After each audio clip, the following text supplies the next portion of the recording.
Good day, all. This is Charles with the Exodus Logistics Learning Center, America's #1 dispatcher and freight broker training. Today is Friday, the 27th, June 2025.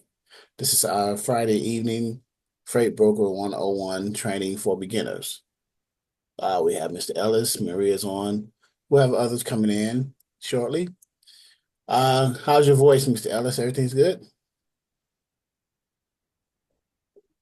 Yeah, it's getting better. Better than it had been. Yeah, yeah. So, show you some things here. See if you recognize them.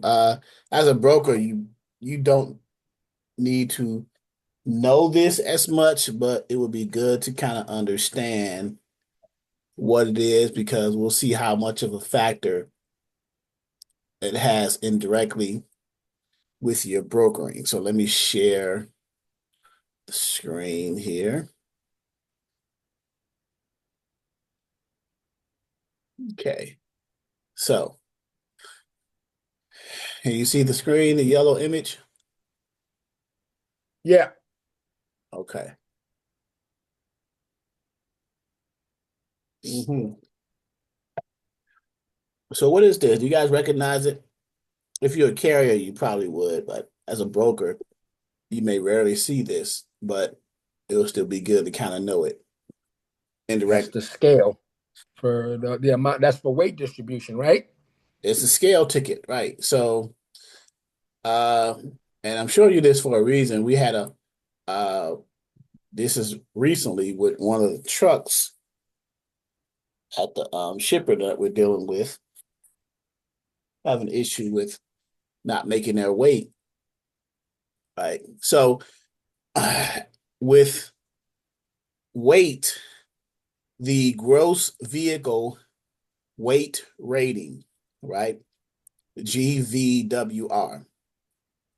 That number has to be below 80,000 pounds, right? For a combination commercial vehicle, whether it's a 53-foot dry van. In this case, in this example, it was a 53-foot dry van, but whether it's a 53-foot dry van, 53-foot refrigerated trailer or reefer, or 48 53-foot flatbed. Okay. The gross vehicle weight rating has to be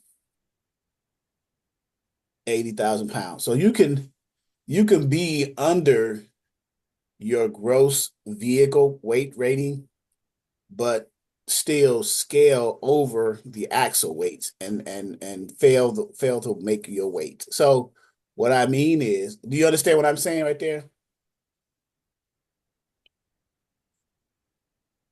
You guys understand what I mean by you can make the You were G. right, but now that I don't see the limit, the maximum for the actual weight though. So the gross right here where it says gross weight was 77,000 Right, pounds. So it's under the 80,000, right? It right. may Now I got that part. I'm right, saying, but you see, you can be under the gross weight and still but fail because you're exceeding the but axles. over So the what's axle. the yeah, what's So the maximum for the axle weight? right, so you have so I'm gonna open up a whiteboard and show that as an example. You can see the whiteboard up on the screen. Yeah. Okay. So, and again, this is something that brokers don't have to know, but to have the knowledge will be helpful, like indirectly. So you have your, and excuse my drawing here, right?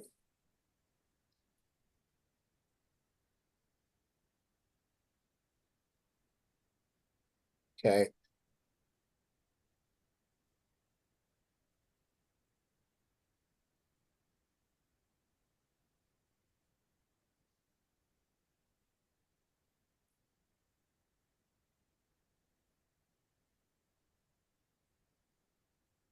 Okay. Dry van, flatbed or reefer, right? the gross vehicle weight rating between the tractor and the trailer is 80,000 pounds. It has to be over, well, I'll say 80,000 pounds, right? That's the gross vehicle weight rating. Follow me so far?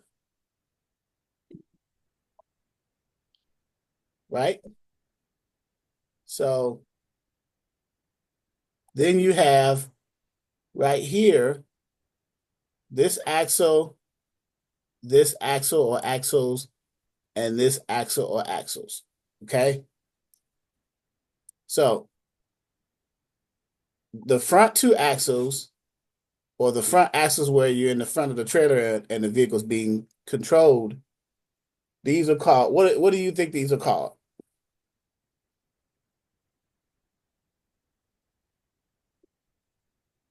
Those are the axles, Right, but these are the steering axles. steer axles. They steer, the driver is steering the vehicle, turning the wheel and everything. Those are the steer axles. Right? It could be one axle or more than was usually one axle. An axle is from one wheel to the other side of the vehicle. That's an axle, right? You got the axle that the tractor connects or couples to the trailer. Those are called the drive axles because it drives the direction of what the trailer is going into, right? Which way it's going. Understand? Right. And then the axles in the back, Rear axles. those are called rear axles, or in this case, trailer axles. Okay. And another word sometimes they use is called tandems. Tandem meaning two, because there are two axles, one, two, right? Sometimes we'll call them tandems, right? So like you may have heard a person say, slide your tandems, slide them back, spread them back so they can distribute the weight. But in this case, they're called trailer axles. Okay. So the weight, maximum weight on the steer axles is 12,000 pounds. Okay. And then here's where the 80,000 comes in at. The maximum weight on the drive axles is 34,000. Well, you got two of them here, so they're spread each. So that'd be what? 17 and 17, right? 17, 17. Correct? That equals Right. 34. So what's, if that's the case, then what's the trailer axles? If that's the following that same thing, that's 34,000 pounds. 17 and 17 if you want to distribute it So like that weight should always be equal on the trailer axle and the drive axle. That should be equal in terms of total weight. right. These are the maximums that they can hold. They should hold for weight distribution in the Right. trailer and the scale. So But my question is, so for example, okay, so if that, well, okay, well, no, that's the axle itself. That's not the load included. Okay, so that's gonna be 17,000 per axle, no matter what, empty or full. right, to maximum. So if you add 34 plus 34 plus 12, what does that equal? That's 34,000 plus 30. that's that's 80,000. That's 80,000. That ding, ding, ding, ding. There's your 80,000 gross vehicle weight rating. See? So I just showed you how the 80,000 gross vehicle weight rating gets distributed along the equipment type and on each axle. Now, so again, you can be under the total gross vehicle weight rating of your equipment type, but over a particular axle's weight when you go on the scale, right? So case in point, let's go back to the weigh, right? So, and keep those numbers in mind. Remember, steer axle. Well, what does it say here? It says 780. 11,780. So is that over? That's not over 12,000, right? So it's under the steer axle weight. Then you got the drive axle, what connects the tractor to the trailer. Well, it's 29,480. That's under 34. So it's okay there. It's not until you get to the trailer axle in the Yeah. back, it's 36,640. What's the issue? Over by 2,600 pounds. So they must have either too much weight back there, too many pallets back there that's causing the weight to scale over on the trailer axles. They either didn't spread their tandems to distribute that weight so it can go down. So they get to that weigh station, and the weigh officer will say, or the weigh master will say, "Yeah, you're overweight. You didn't you made gross weight. You made the gross, but you were over on the trailer axle. So you gotta, you know, go fix that. So you gotta take it. So the carrier has to take it back to the shipper. Hopefully it was close enough. Maybe they were like 5 miles away when they first went to the. Now sometimes when you get to a shipper and you as a broker need to, see if your customer, if they have a scale on site before they leave the site, so they'll make the weight instead of wasting their time having to drive back. If they didn't scale right at the site, you can just put it back in the loading dock and try to fix that before they go down too far down the road, right? So this is scenario number one. They're over by 2,600 pounds on the trailer axle. See that? They're overweight by 2,000 because they're supposed to be 34,000 pounds. So they're 2,600 pounds over trailer weight. You guys see that, right? Right there. You got it? Yep. Okay. That's weigh station example. This is the same truck. So they go back, they try to fix it. They come back, they get weighed too. Here's another example. 1176, 11,760. They're under on the steer axles, no problem. On the drive axles, it went up a little bit, but they're still under the 34,000, right? If you go to the first example, the first example was 29, the second weigh is 28. So it went down by almost 1,000 on the second one. The trailer axle, what was it the first time? It was 36. They went up even more, Yep. 38. So they didn't reload it. They didn't redistribute the weight correctly. They went back to the weigh station. They're like, wait a minute, you got too much weight. You got even more of too much weight on your trailer in the back of the trailer. You can be dragging your wagon down the road. That's not good. Let's go back and fix this. Driver went back. Here's the third example. Now look at this. They're 11,920. So they're 80 pounds under the 12,000 steer axle. That's good. They're still under 12,000. So they're good on the steer axles. Drive axles, they're 31,640. They're good. They're under the 34. The trailer axles is much better. 34 Yep. Yep. 260. They're only 260. Now, this ain't no problem. If you go to a weigh station, you're only 260 pounds over on the trailer axle, they may not give you a hard time. They may not say, okay, well, just be careful on down the road. They may, or if you got a weigh master who's an asshole, he may say, you still got to do that. I don't know. But some people ain't gonna make a big deal out of 260 pounds. Just move whatever the freight is. Just take a pallet and put it or take some freight off the pallet or something like that. Move 260 pounds from your trailer axle and put it towards the front of the trailer on the drive axle, and you'll take care of that. Right? So this one is the best scenario. Agreed? Yep. And in all cases, they're still way under the 80,000 gross vehicle weight rating by some 2,000 and some odd pounds. So now, real quick, I mean, because for a situation like this, I mean, 'cause this is, I'm just safe to assume that this is the This is your shipper, yeah. This is so shipper, you're the broker. shipper, right? But this is shipper responsibility and carrier responsibility to make sure that everything is balanced out in terms of the weight. I mean, because the broker can mention it, but as far as it actually being done, Right.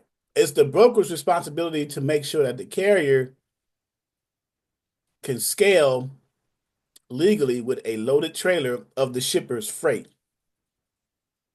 Okay. right? But before he even leaves his pickup, as this stuff is being loaded, I mean, I'm again safe to assume that whatever it is, whatever the number of pallets is, they've all been weighed out, and that weight so that weight can be evenly distributed throughout that trailer. Whereas this is not an issue. Right. In a perfect world, yes. Well, right, yeah. But things do happen, like I said, because whether or not, like you said, you can start that way, but if it hasn't been secured and strapped down to the point where it's not going to move, then okay, then that becomes a problem. Right. So now the carrier gets frustrated because he's like, okay, I'm wasting all this time going to the weigh station the first time I was overweight. I drove back to the shipper. He's telling you, the broker, he's talking to you. This is your carrier that you onboarded to your brokerage. So he's saying, look, I want some detention because I'm wasting all this time going from weigh station back to the shipper, try to scale this right. This is an experienced carrier, so they should know how to load their trailer. They should Mm-hmm. have said, okay, let me slide my tandems. Okay. Let me slide my tandems, which is the back of the so the trailer axles has a mechanism under it where you take the pin out of it and you slide the axles wheels toward the end of the trailer so that the weight of what's on there can be distributed more evenly. They may or may not have done that. Well, this ticket, this scale ticket is an indicator of that they didn't do it, right? Or they may not have done it correctly or far enough to say, hey, so I just want you guys to see from a broker's perspective, how would you handle the situation, right? Would you give detention? Would you say, okay, carrier, the shipping facility is trying to load you correctly. You may be a carrier trying to tell them how to load your trailer because you're used to loading stuff correctly. You may have air holes in your um, trailer axles that's preventing you from weighing correctly or any type of scenario. So as a broker, you just want to be able to, is it, so let me ask this question, let me put it in a different way. Is it okay for a freight broker when you see these scale tickets and understand these concepts? Is it okay for brokers to try to understand what this means in the grand scheme of things as a broker? Would this make you a more well-rounded broker if you get Of course, absolutely. right? Because if you get this from your carrier, say, "Hey, man, I went to this weigh station. I'm sending you a screenshot of what they show me," and you look at what they show you. Let me go back. Let's go back to the first scenario. He'll send you this first one, and you say, "Well, uh, I know what you sent me. You need to go back to the shipper. They sent you're overweight on your trailer axle." Well, I know that. Well, then why are you sending it to me? So he's thinking you don't know as a broker, and most brokers don't have an understanding of trucking, right? Weighing a truck, compliance, things like that. But you're showing him that you're more well-rounded in this sense and can't be taken advantage of, right? Because he may try to get detention, all this other stuff. But you're saying, well, look, as a carrier, it's your responsibility to make sure that your trailer is loaded correctly. and you understand weight distribution because you've been a And carrier. that was the question I was asking. Right. You've been a carrier for 3 years. You've moved freight before. This isn't your first rodeo.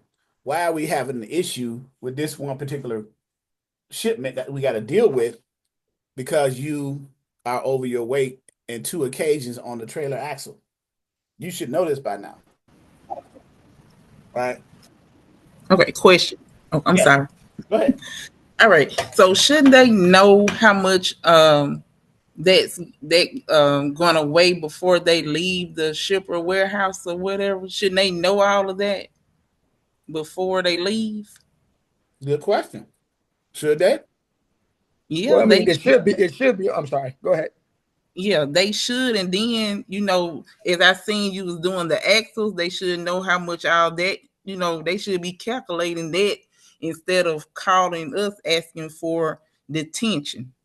So if they know how much it weighs and they get to the weighing station saying they're overweight or whatever, they're not getting detention because they supposed to knew that before they left the ship. You would be surprised Okay, well, they ain't at getting no how detention many for me how many carriers. What I'm showing you here, you'll be surprised at Oh how many man. carriers know simple stuff just like this or understand weight distribution with their equipment type. You will be abundantly surprised by that. You'll be surprised. Let's go back to the drawing that we did for the um, share the screen with the whiteboard. You'll be surprised that how many of them would know this right here. They understand that they may understand that their combination vehicle with combination vehicle meaning tractor and trailer, that's the combination vehicle. They understand that they have to keep the gross vehicle weight rating under 80,000 pounds, but they don't understand how that 80 pounds is distributed among the axles. And they have to be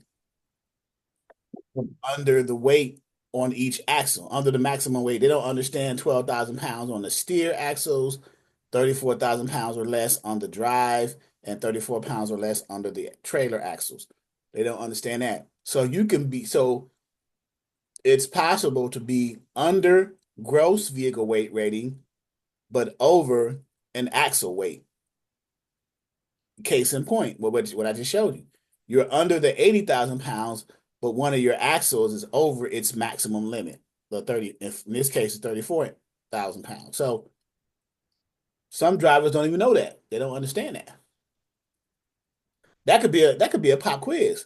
Can you be under gross vehicle weight rating but over axle weight, whichever axle? And it's typically going to be either the driver or the trailer axle. It's not gonna. You're never going to be over the steer axle weight. You're not going to have freight on top of the hood of a trailer and it's over 12,000 pounds.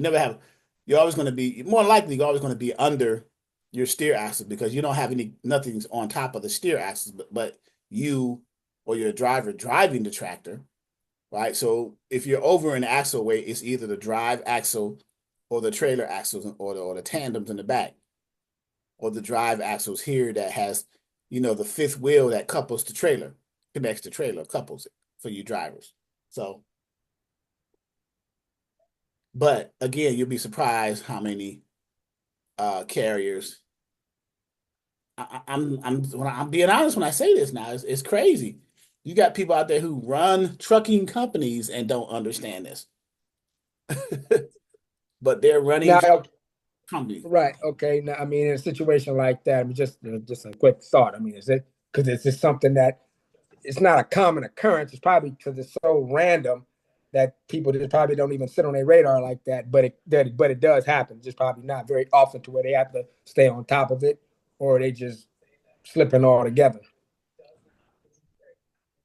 Well, my question is, and these days I don't keep track of it this detailed, but you made a statement. You said it's so random. My question would be, is it? No, that's what I'm asking. That's my question. Is it because you say people who run trucking companies don't even know that. I mean, is it probably because, like I said, it's something that's, not very common, at least with their company anyway, not industry wide. I'm just saying, because it's gonna vary, because there's so many people out there. Everybody's got a different situation that they deal with. Especially if it comes down to like dedicated freight. You know what you have, and it's pretty consistent and it's steady. So it's something that, okay, well, we already know how this is gonna go. Whereas if it's just random stuff, throughout the week, where the loads vary in terms of the weight and the commodity and so forth and so on, then you probably have to stay on top of that because you're dealing with something it's not the same thing throughout the week. It's very random. So one day on Tuesday, you may have something that, half that. And then the next day you got something that's like pushing the limit. And the day after that, you around 60,000. So it can just vary, from day to day with what you carry in terms of your weight and commodity. To whereas, okay, when you see stuff like that, you got to make sure that you stay on top of that because, again, it's not consistent freight in terms of what the commodity is and the weight of it. Everything you said is correct. Now, the only way you would know as a broker, because this can potentially slow you down as a broker, because if you get a carrier, it's discovered they picked up a load for you at a customer and they didn't scale until they may have passed a couple of weigh stations, but at some point they had to stop because it's required to, and let's say they saw a light. You know how you're on the interstate and you see the lights and it tells the truckers, this way station is closed, this way station is closed, but then 100 miles or 200 miles down the road, way station is over. If the way station is open and the tractor has a truckload on their trailer, they have to pull into that way station by law to get weighed.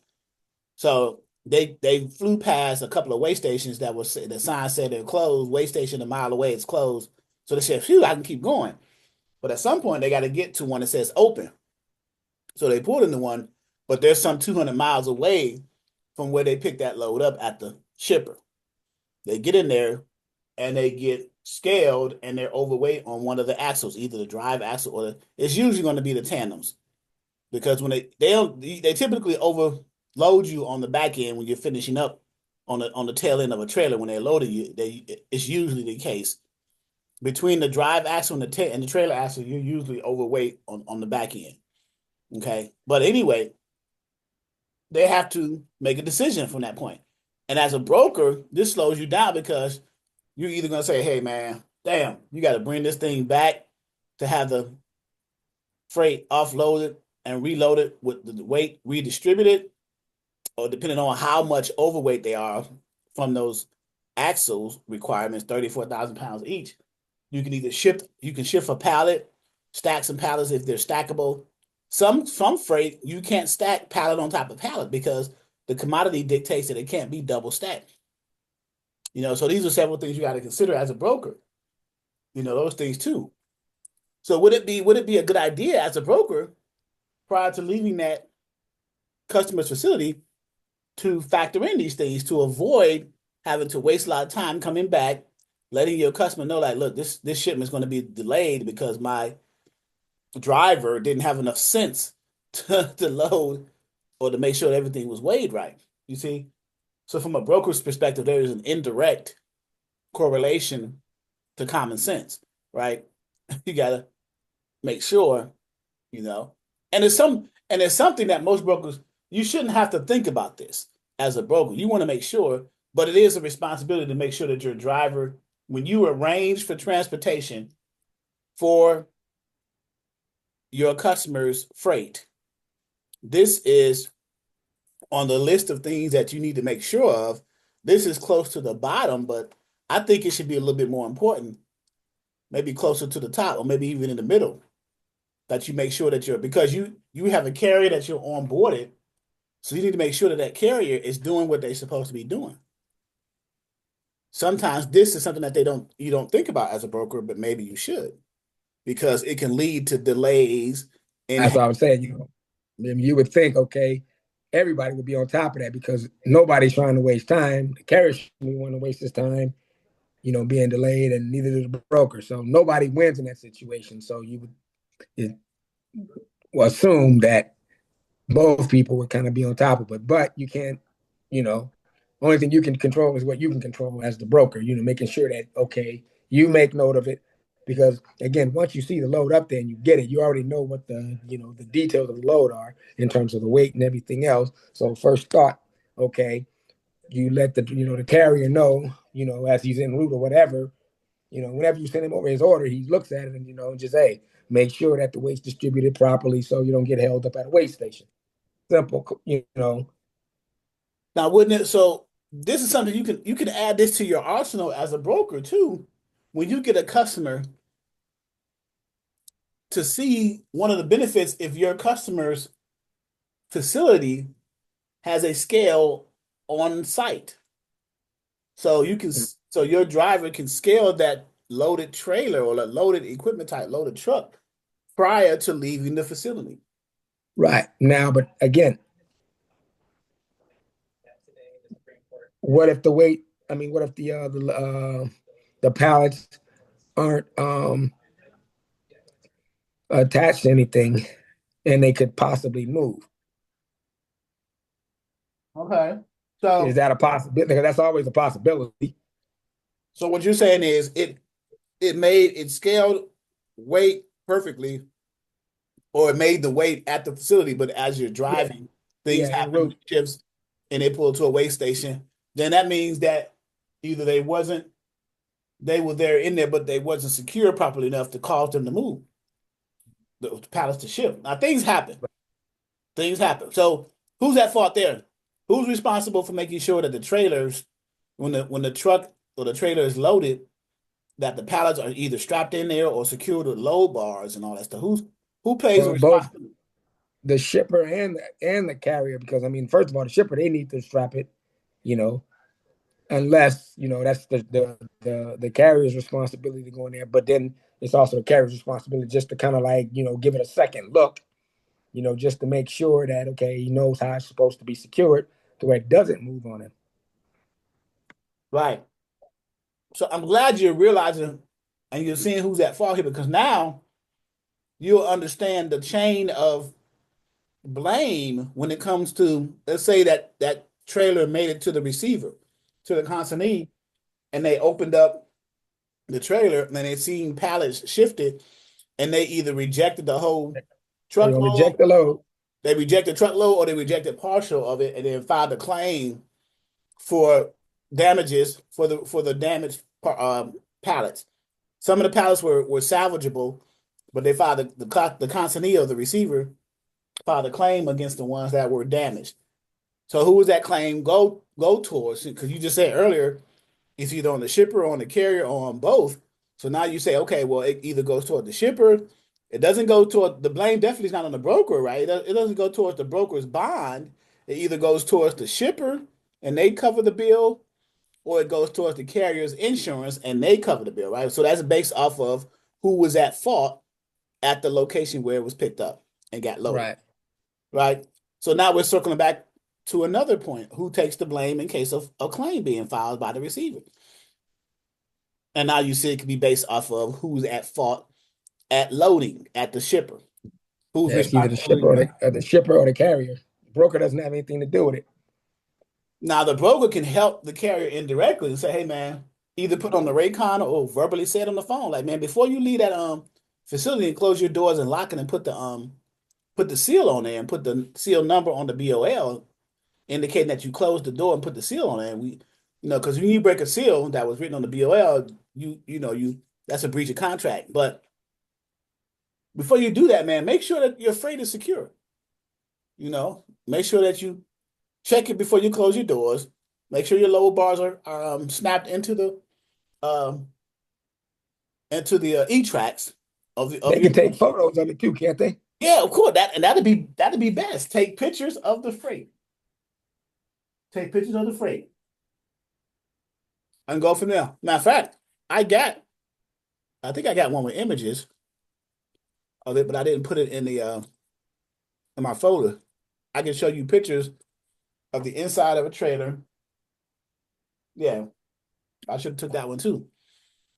So where it shows the freight floor loaded on pallets and strapped in or not. So yes, that'll remove the carrier from responsibility, seeing showing you the broker pictures of the commodity in the trailer and properly secured or not, right? So again, I go back to the question: is this important? Not super important, but is it something that the broker should know? Everything that we're discussing right here, it has an indirect consequence or effect on you, the broker, being able to correctly and properly arrange for the transportation of the freight as you are contracted to do between you and that customer, right? How important is this, right? You don't this so something as minuscule as this, which is more so on the carrier side, still has an effect indirectly to you as a broker, Right. especially if this is your carrier. If this isn't Right. if this isn't your carrier, you just looking at this scenario saying, okay, yeah, that carrier should have done this, and that, but there's no responsibility by me. But if it's your carrier, then yes, you want to say, yeah, man, hey, wait a minute, you know. So, but that's what I wanted to touch on a little bit with you guys tonight, just to see. So I want to show you just every training, just little things, so you can put pieces together as a broker. You know, sometimes it may not be all about BOLs and rate cons and customers and consignors and consignees. It could be something as small as this, as a touch point or a teaching tool as well from a broker's perspective. Look at every scenario from a broker's perspective, and how do you as a broker, what is your role and how do you behave in this situation? You see, to make you a more well-rounded freight broker. Yep. Any questions? And Maria made a great point No. Okay. about detention.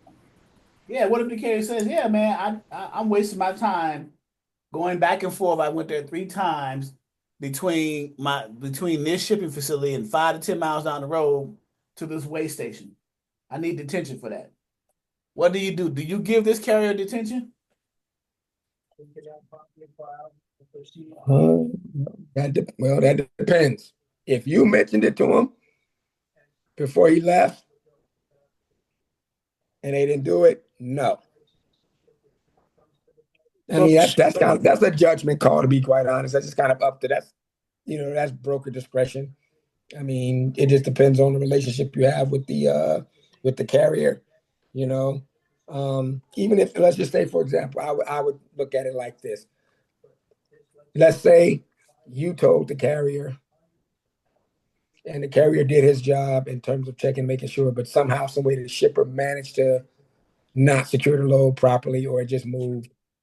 For even if they did something, just whatever happened, you know, and he has to go back. Then just because of something like that, because that's something that was kind of out of pretty much his control, then you can slide him some detention just because, you know.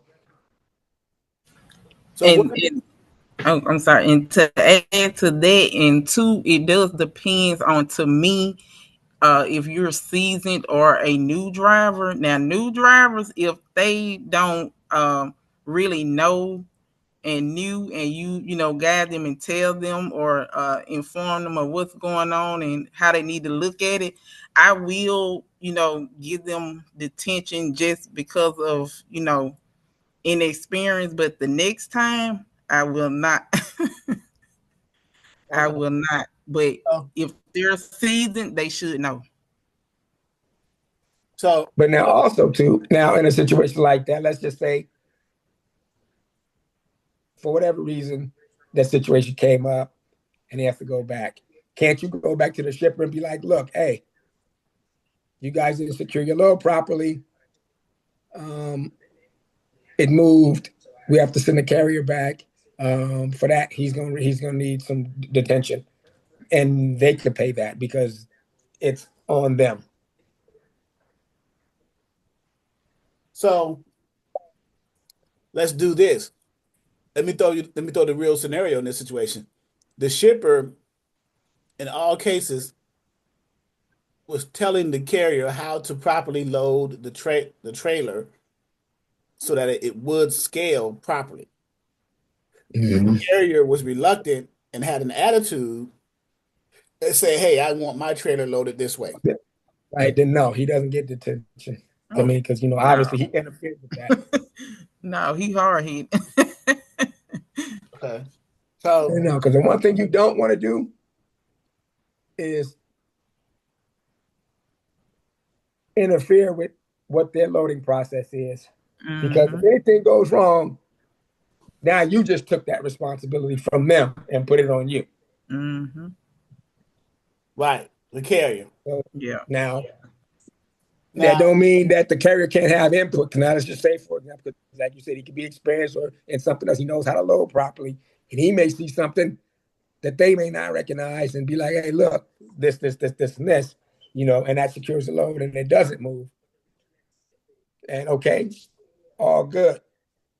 But if it does move, then that's on the carrier because again, now you basically took on responsibility of securing that load and it moved. So now that's on you. okay, so let me throw another monkey wrench in here. Let's say that when you got into an agreement, you, the broker, with this customer, even before this carrier or any carrier took a load, this customer does not have the accessorial policy for detention. They don't give detention, and it's in the contract Okay. on the rate confirmation.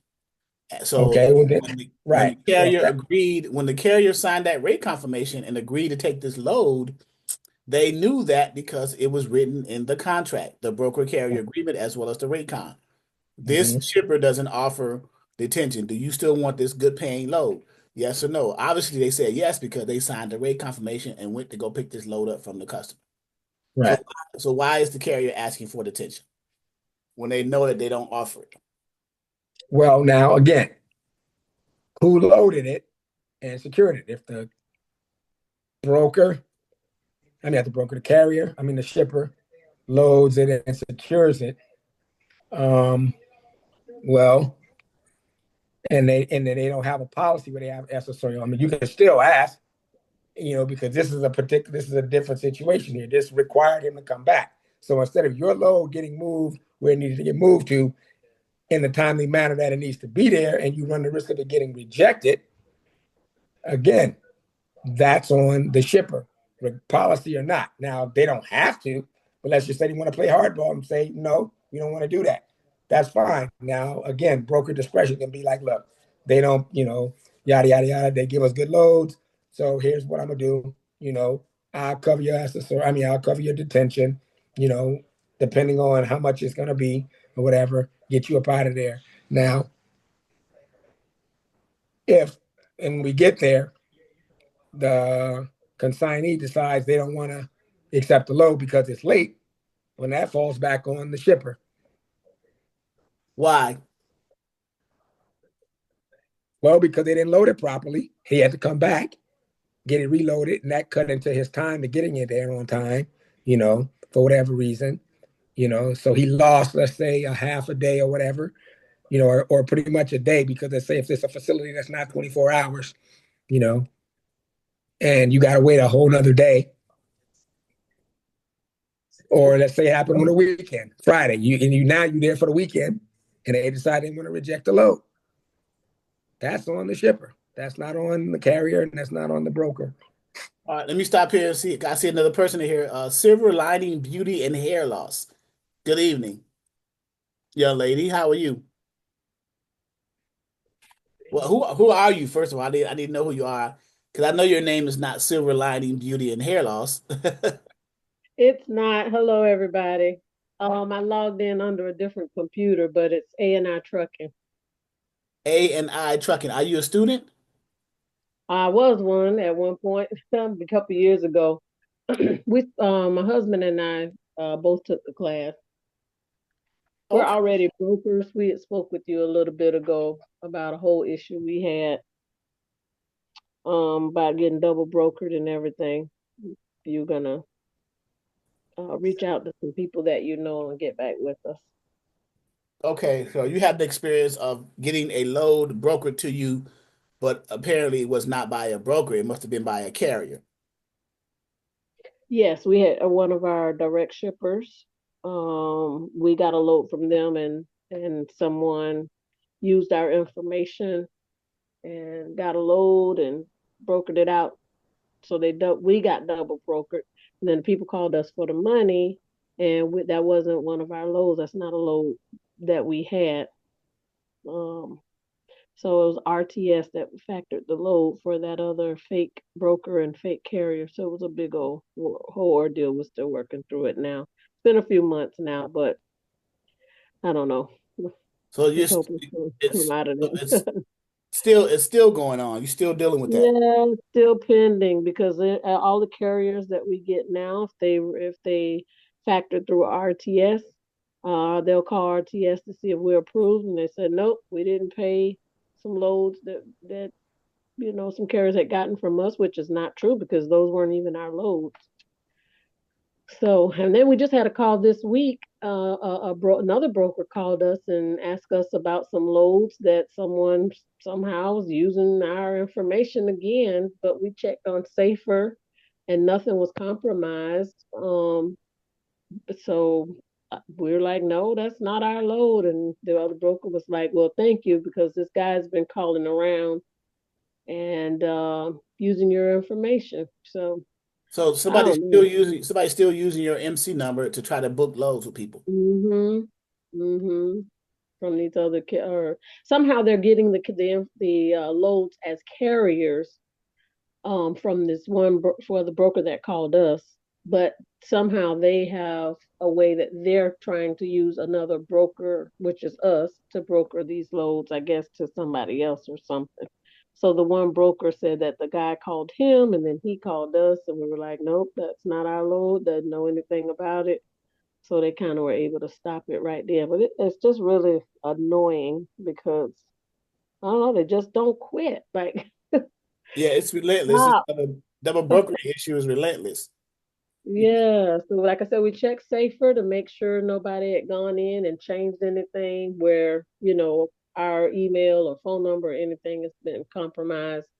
But all of that is still good in there. So I don't know how they were going to do that, but So I don't know. have you considered, and I know this is probably be a headache, but getting another authority with a different authority number, MC number, to try to get out of that number and then shut that number down, make it inactive. So if someone tries to use it, it's an inactive number at that point. Well, we do have another number which is not active at the moment. However, we were able to secure a government contract with this one. So we kind of have to keep this one because you have to be a broker 3 years before you can even do anything with the military. So we can't Have to just be toss this one. you have to be you said a broker or a carrier 3 years. A A broker. broker, I'm sorry. You have to be a broker 3 years, at least 3 years before you can actually get on with the military. Okay, So so because that other one is inactive and it doesn't have any time behind it, we can make it active, tomorrow, but we can't do anything with the military until it's been active at least 3 years. so is it the broker MC that someone double brokered yours, or is it the carrier MC that they double brokered? Actually, ours is combined.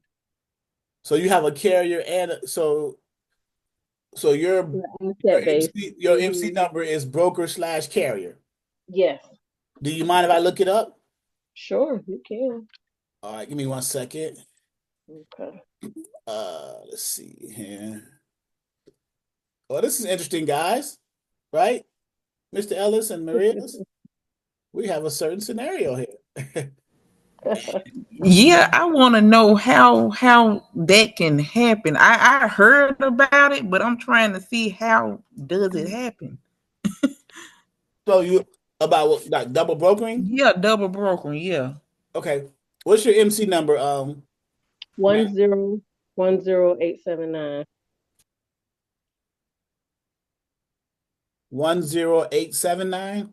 No, no, 1010.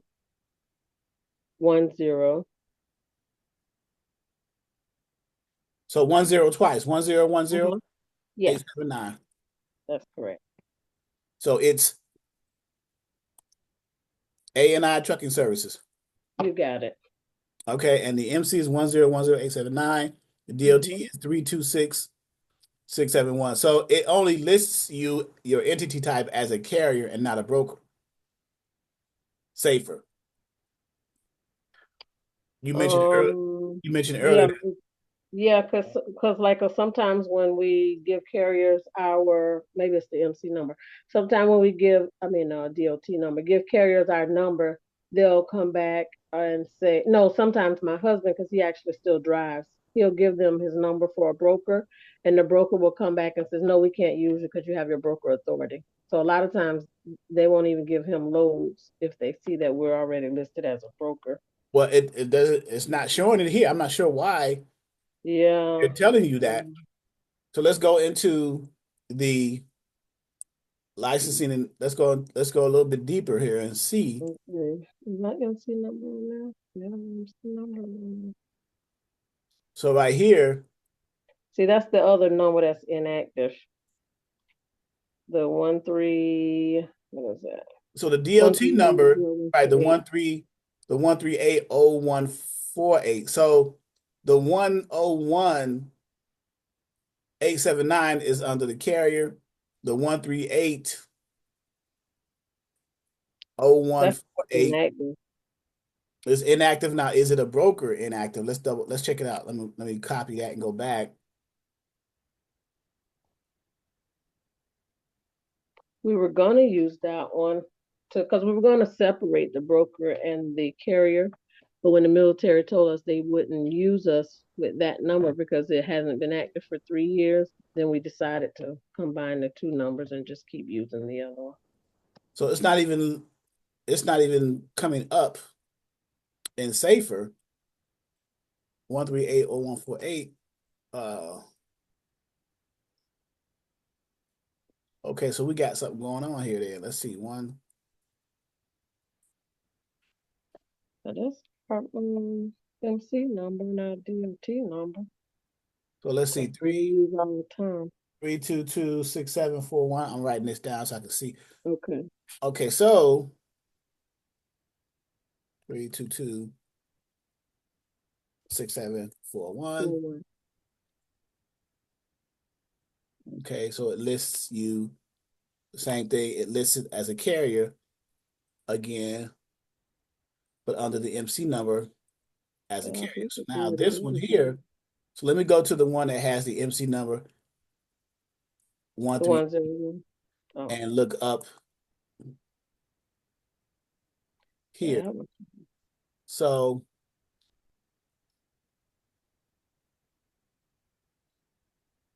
Yeah, there's nothing going on with that one at there's all. nothing going on with this one. Bond required. Let's see, authority history. So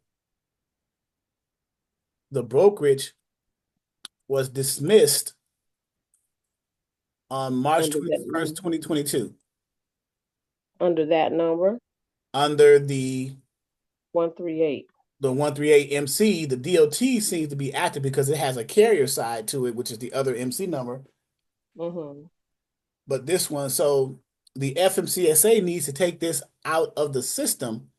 That's probably why when brokers look up your DOT number, they see that it has a brokerage in there that's it's not only not active, but it's been dismissed. So it's like, so if it's dismissed, why is it still listing when it Mm-hmm. when the DOT gets listed and they look it up? This is what they're seeing when they go in the system. Well, Uh, let's go back to the other number because we have two different bonds because the military require us to have a bond and then we have to have our broker bond. So under the other number, it should have. well, the other number, the MC number, that's a carrier number. There's no bond for a carrier. It's only for a broker. Um, So where would they list our bond? Because we right. have So two this bonds. this one here, the 101 Mm-hmm. 1010879 MC Mm-hmm. is the carrier MC, and the 1380148 is the broker, dismissed broker MC, but they're both listed under the DOT 3226741. So let's go into this one and Mm-hmm. see right here. So the question becomes why? So here's the problem. Remember, I looked up the MC in Safer, right? Now Mm-hmm. you got to check this out. 01 01010 879. 879, right? The MC. Mm-hmm. What does the entity type say right here? It says Carrier. carrier, right? It says Mm-hmm. carrier. If it was a broker, it would have said broker. MC number 0101879. It says carrier. It even says A&I Trucking Services. Trucking Mm-hmm. and brokerage is two different things, right? Yeah, So but we had the trucking company first, and then we added right, the brokerage later. So right. we didn't. So you want to be considered an asset-based brokerage, a 3PL, asset-based. Mm-hmm. I Yeah. get that part. Yeah, I get it. I get it. I understand. Mm-hmm. But in the eyes of the FMCSA, they are still listing you as a Carrier. carrier. That's why we were having so much trouble trying to find an insurance company that would cover both of them because they were under the same number. But we did have, well, had one last year, but had to get a different one this year. So there aren't very many, but there are a few that will do it. Actually, Progressive is who we have now. So they actually did cover both or, allow us to do both under that one number. So under the carrier, now again, we noticed the 010179 or Mm-hmm. 101079 said carrier, right? Mm-hmm. Right there, Mm-hmm. right there, right there, right? So let's go there. Again, we go to licensing and insurance. So this is something we have to address.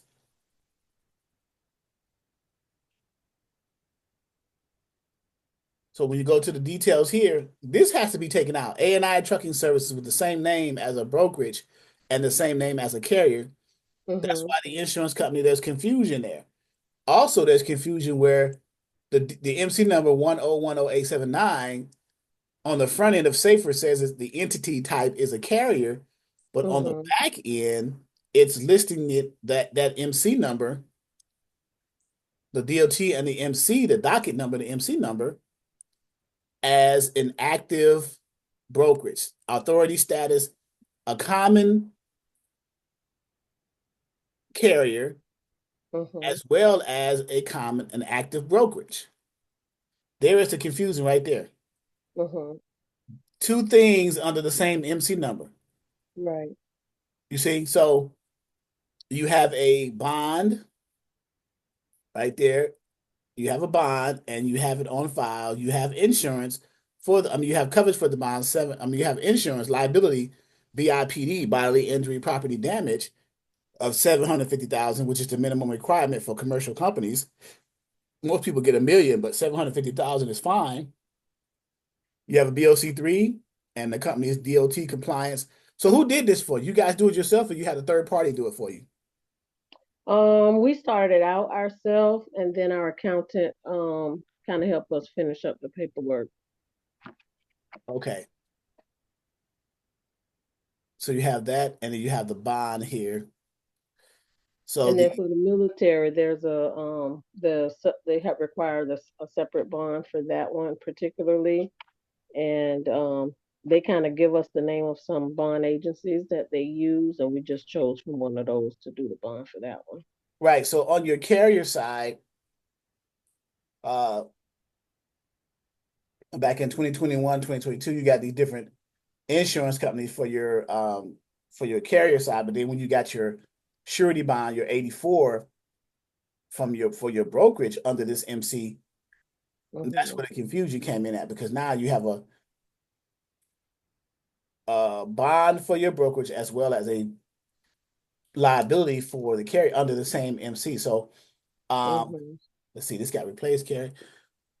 Yeah, so from January 21st, 2022 to January 21st, 2025, that 3-year period got replaced by National Mutual Insurance Company.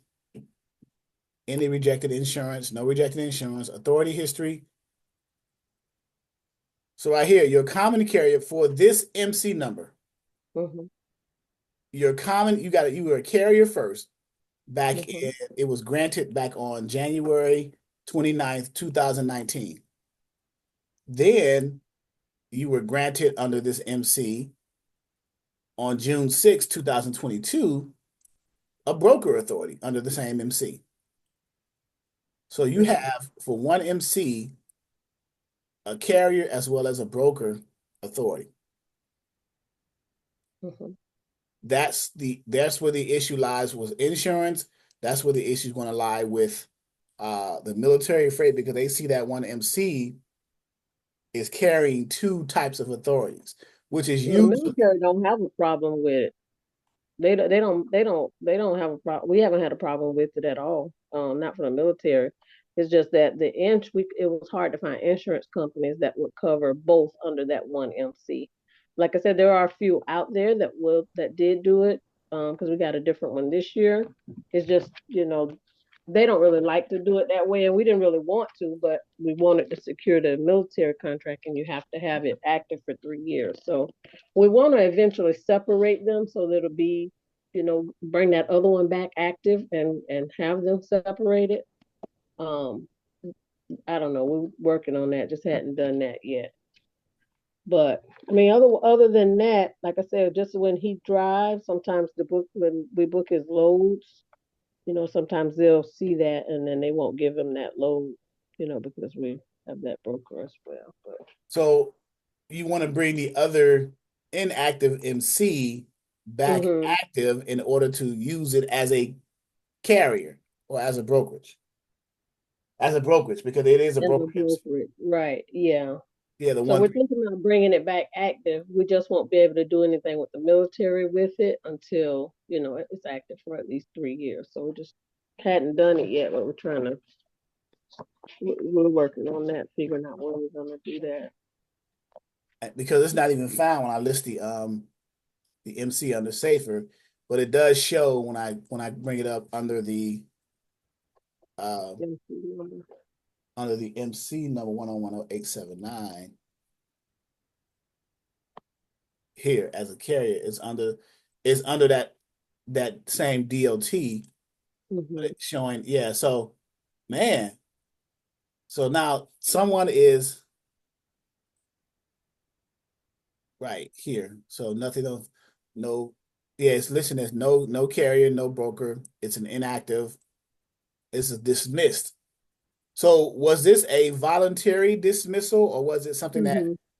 it was? Okay. Yeah, because we had it active. Like I said, we were gonna separate the two. And then when we tried to complete the paperwork for the military, and we were reading through it, and it was, stated that one of the requirements was that it had to be active for at least 3 years. We was Right. like, well, there's no way we can do that and still, go ahead with the military contract. So when we found out that they would accept us with both being under the one MC number, we went ahead and just canceled that one, or made that one inactive, and then went with this one. But we just was talking recently, about going ahead and making that active again so that we can go ahead and separate them, because that's ideal. What um, our accountant and different people we talked to says you want to have those separate. You don't want to really keep those under the same number. So I that's kind of agree. what we, I agree yeah. with him. Yeah, I agree with that because it eliminates confusion. Mm-hmm. I think And in liability too, right? yeah, yeah. Mm-hmm. Now with the military contract, are um you registered with Sam and all that stuff? You already got all that stuff? Mm-hmm. Yeah, we've been with them a couple years now. It kind of Military, slowed down for a while. are they Go is ahead. it the military contract, is it FEMA, or is it straight military? No, it's straight military. We were trying to apply for FEMA last year, but it was past the deadline, so we have to get in by December of this year for the FEMA. because it closes, I think, in December of the previous year. So this is just straight military. Like they have a separate board that you use, and you go in and you just bid on the equipment with the moves that they have. Oh, so you're bidding on military freight. It's not like a long term kind of like so many years that you're moving it for them. You got to. No, yeah, we just have to renew it every year. There's a security um I don't know, security requirement that we have to do for civilian security risk. So you have to just do the online certification that they have, and they have to vet you and check your background and all that kind of stuff. Once they do that, that's renewed every year. So as long as you renew that every year, you're good. Because otherwise, if like we let it lapse one time and forgot to renew it on time, you get locked out of their board, and you can't do anything until you get that done. So, How'd you get in with them? one of my husband's friends was also a driver. Somebody told him about it, and he, went ahead and did it as well.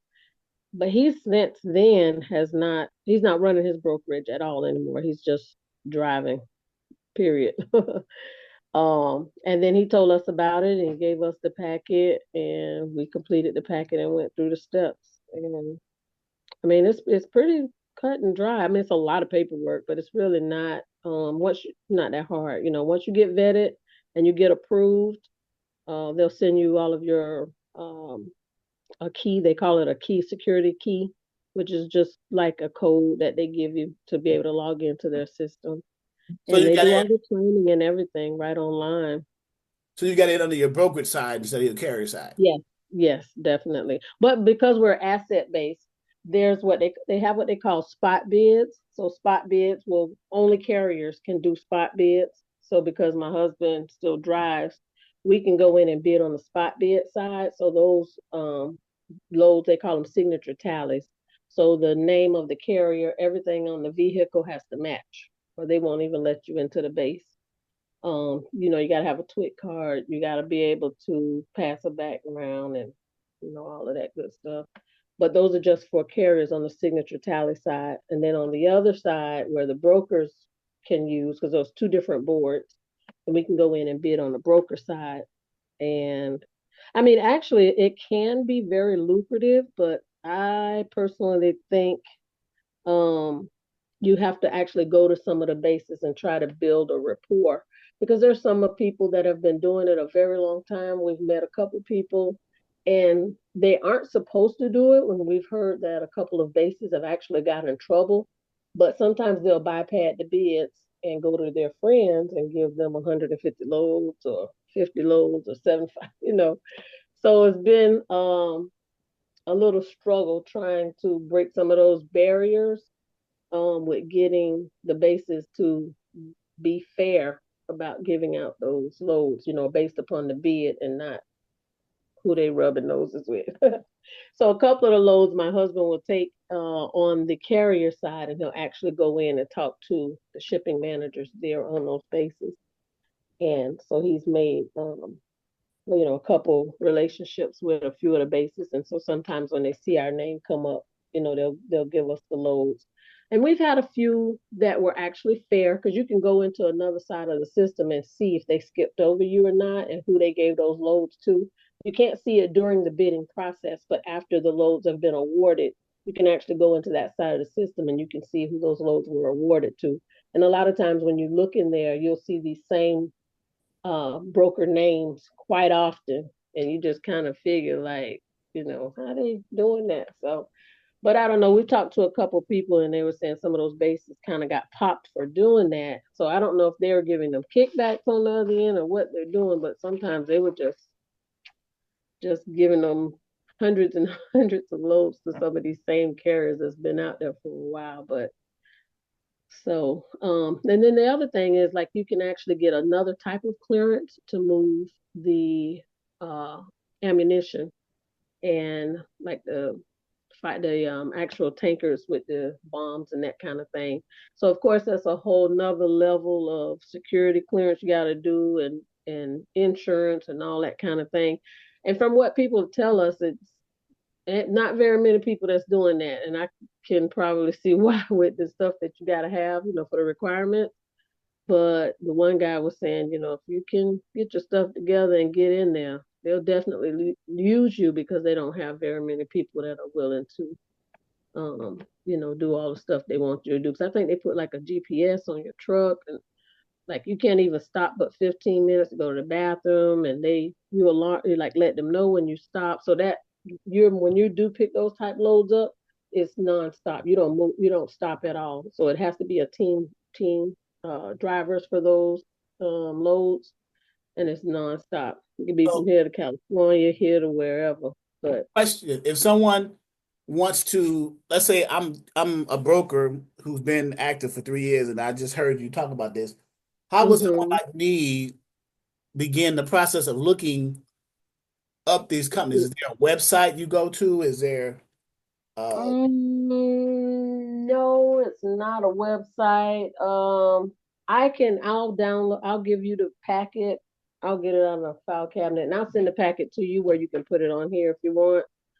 But it's step by step instructions. Like you won't be able to look up anything. Well, it's actually called a GFM. This is the acronym for it. So you can get like general information on there. Let me see if I can look it up. G GFM? Yeah, it's called the GFM Transport. I Okay. think it's Government Freight Management System. Oh, that's what GFM stands for. Yeah, Okay. Government Freight Management System. Yeah. Because that, like you said, if you got all your ducks in a row, it sounds like something that could be lucrative. Do you have to have a I know your drivers have to have a twit card, but does your Yeah. company have to have a SCAC code? Yes, yes, you do have to have a SCAC. Okay. Okay. You do have to have a SCAC. You got to have your TWIC. Um, and Okay. then it's called Identitrust Security. You don't have to use Identitrust. They have like two that they approve of. Like, once you go through the preliminary steps, because you can't even get the security until you do like, send in all your basic uh, sam.gov, your SCAC and all that stuff. So it's just like levels of getting approved. Then you can actually go in and do your Identitrust security to So you send have to to you have to them. be so you have to go through SAM and get registered with a UEI and Yeah. a age code and all that stuff. Yep. Yep. Yep. Yep. You definitely have to have all of that. That's just like the preliminary um, Okay.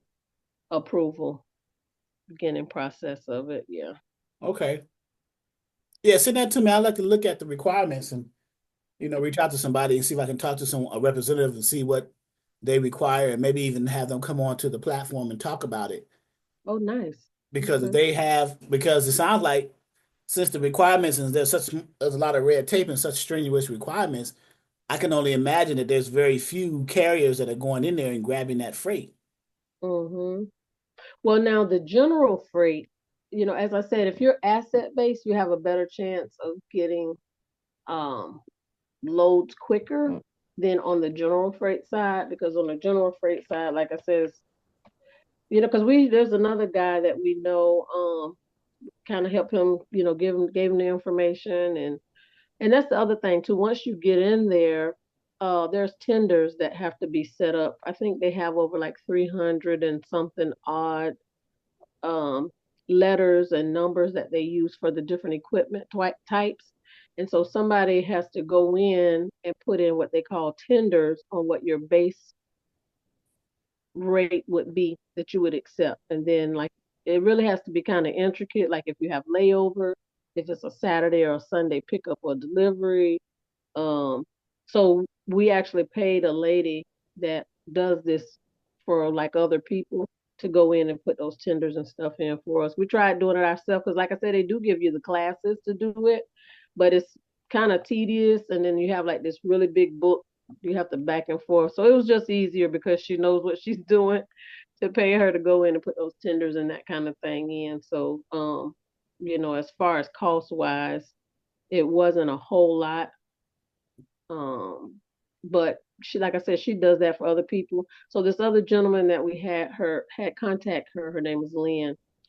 He just told us today that he's been doing this now for a little over a month, and he hasn't gotten one. He hasn't been awarded one bid yet. So it's a little, you just kind of have to keep your head up and keep going because they don't just throw them at you, until they really get to see your name a few times. And then so this double broker situation that happened with us was with a military load. And so that's what was so crazy because we think that is why they kind of stopped giving us loads as much as they have been because in the system somebody noted, I guess RTS contacted the military and says, hey, this one of your brokers, they haven't paid, da da da da da. And so the military on our SCAC in their system, they have these notes in here that we don't pay our carriers. And it's not even us. I mean, it wasn't even us that did it. So that's been a crazy ordeal. So Yeah, we but we've contacted. you're challenging that though, right? We did. I went in and put a whole lengthy um synopsis in there along with my information, the conversation that I had with the lady at RTS, because she even gave us information for the loads that, like I said, we had no idea who these people go. We didn't know who the carriers were. We didn't know who that broker was. We didn't know any of them people that they are saying that we didn't pay. So So I don't know. are you trying to go backwards and trace the steps to see who the carrier was who may have picked up that load that got double brokered? We Who? did because even the carriers called us themselves and we asked them who they spoke with, who did y'all talk to?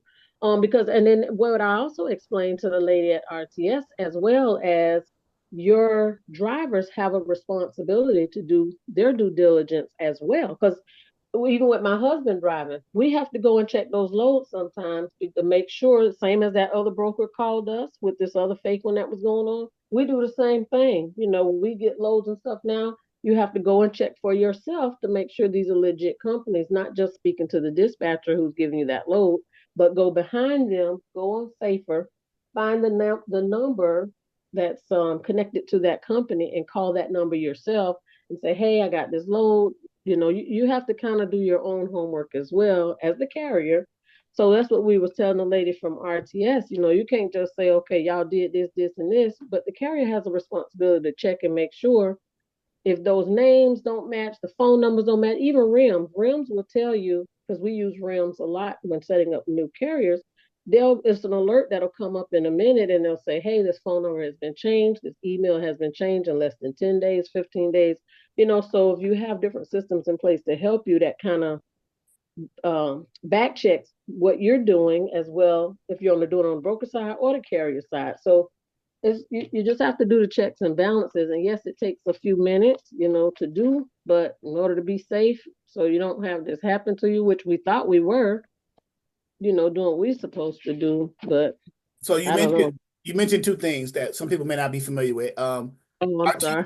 No. I'm gonna break it down for them. Okay. So Okay. she mentioned RTS. RTS is what's called a factoring company. They factor with RTS. Um, and then she mentioned REMS, but what she means is RMIS, not REM. Yes. All right. Never mind. Yeah, Yes. I'm sorry. register monitoring insurance service. That is a company that does onboarding Hmm. for transportation as well as property management. So obviously we're in transportation, so it's on the transportation side. It's register Hmm. monitoring, and it's one of the companies that does onboarding digitally, where you can just click a link and hit their portal and be able to import the data quicker. So when you're trying to get your carriers set up and approved with your brokerage, it's an onboarding process. There's another one called Assure Assist and another one called My Carrier Packets. But RMIS is the most popular one and most user friendly one actually. So We um, have a sure assist too, and that's definitely good because that kind of backs up. It does a different type of check than RMS, but they're embedded. We got them embedded together, so they kind of check and balance each other. But yeah, definitely that sure assist too, because that checks insurances if they're canceled, they're coming up to be renewed, or and I mean it'll tell you down to the day, like 2 days. That insurance is not going to be any good. So you know, use this as caution or don't use them at all. So I don't know. Yeah. So those are the two acronyms that she's mentioning while we're conversating. RTS, which is the factoring company, they're saying that, Mhm. hey, when we're going, we've given you money up front for you to pay your carriers or whatever you want to do with it. But when we go after the carrier, I mean, when we go after the Broker. broker to recoup what we gave out to the carrier, they're breaching the contract because they're saying, hey, wait a minute, this is not us or whatever, right? So the factory company has no other recourse but to come after the person who they've given the money to up front, which is these guys right here. They're saying that, hey, what's going on? So hopefully Well, they no, they gave the money to the carrier up front. And right. so the carrier has to pay that money back to RTS if the broker never pays the factoring company, That's which correct. we didn't pay the factoring company Co- because those weren't our loads, It you wasn't know. not, it wasn't your low. So the factory Hmm. company is going to end up doing, if it continues, what's called a UCC1 lien Mm. against the Wow. carrier. So UCC1 and the UCC2, if you read the fine print of the factory agreement between the, so they're coming after you saying, hey, we gave this carrier money. Where's our money? Well, I have no idea. Right, I have no idea. It's not my carrier, or I didn't broker this load. right. Right. So what RTS should have done when they gave the money to the carrier is verify that you are the right broker. Exactly. So Before they gave them the money. right, because right. So that's the whole purpose of the credit check. So when carriers do a Right, credit check with a factoring company, and also the factoring company does what's called an NOA, a notice of assignment, to right, verify, right? So there's gaps. If you're looking at it, there's gaps all over the place. right. Right. So you won't just throw the toss it and say it's your fault. But somebody didn't, so lots of somebody's weren't doing their job. Wasn't doing their They job because weren't that's checking the whole things. process of the protection. So when the carrier didn't vet or send a credit app to the factory company because the factory company would have discovered that this isn't the right carrier because they're not associated with you, the brokerage. So they wouldn't have accepted and factored that load. Mhm. So the carrier knew that, so they were smart in not sending a credit app because the factoring company would have discovered that. And then they wouldn't have sent a notice, well, they didn't send a notice of assignment because they didn't get a credit application to verify. They might have sent a notice of assignment to somebody, but it didn't come to us because we have other carriers that factor through RTS, so we've never had a problem with RTS. So So the if they had question used our becomes, number, they so the would have que- given them an approval because we're good with them. so the question becomes then, you would have to ask RTS, did you send, do you have a notice of assignment for this carrier with whom you gave this money to? Yes or Yeah, no? If they say what yes, email did you send it to, or who did then you talk to? who did Yep. you communicate, which broker, quote unquote, did you communicate to and let them know that you have a notice of assignment saying that you are they're your client as a factoring company? Who did you send that to? Whose Well, name, whose email that you sent that to? mhm. And now we She can now said you it can was trace your Goldenrod. She gave me a different name, but my number.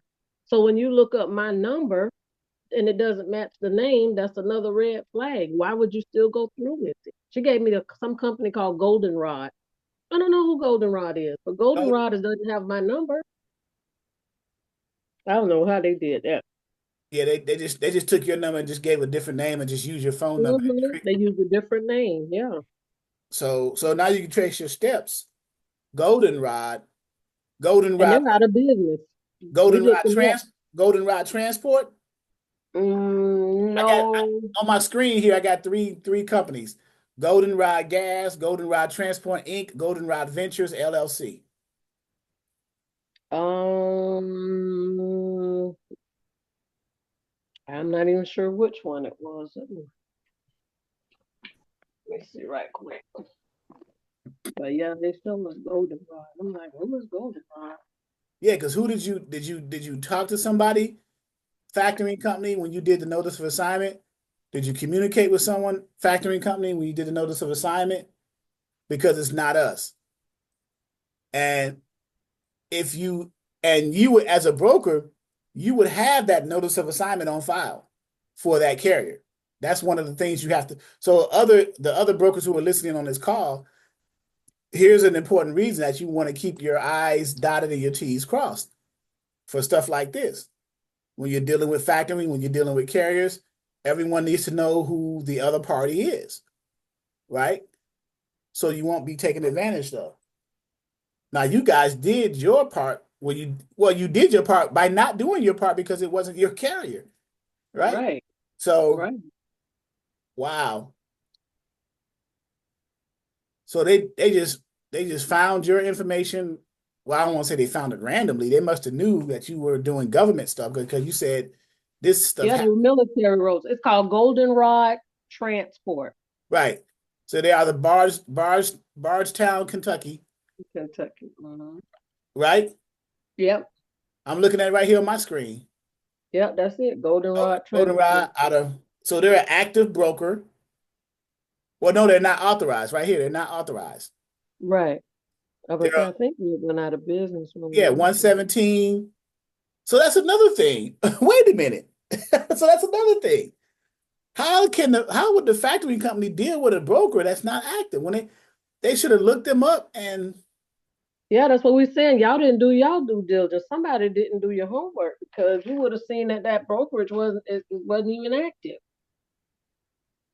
Right, because I mean, as Oh, far as I'm the sorry. factory, I gave you the wrong thing. I'm sorry. It's not Goldenrod. Golden Rule Transport.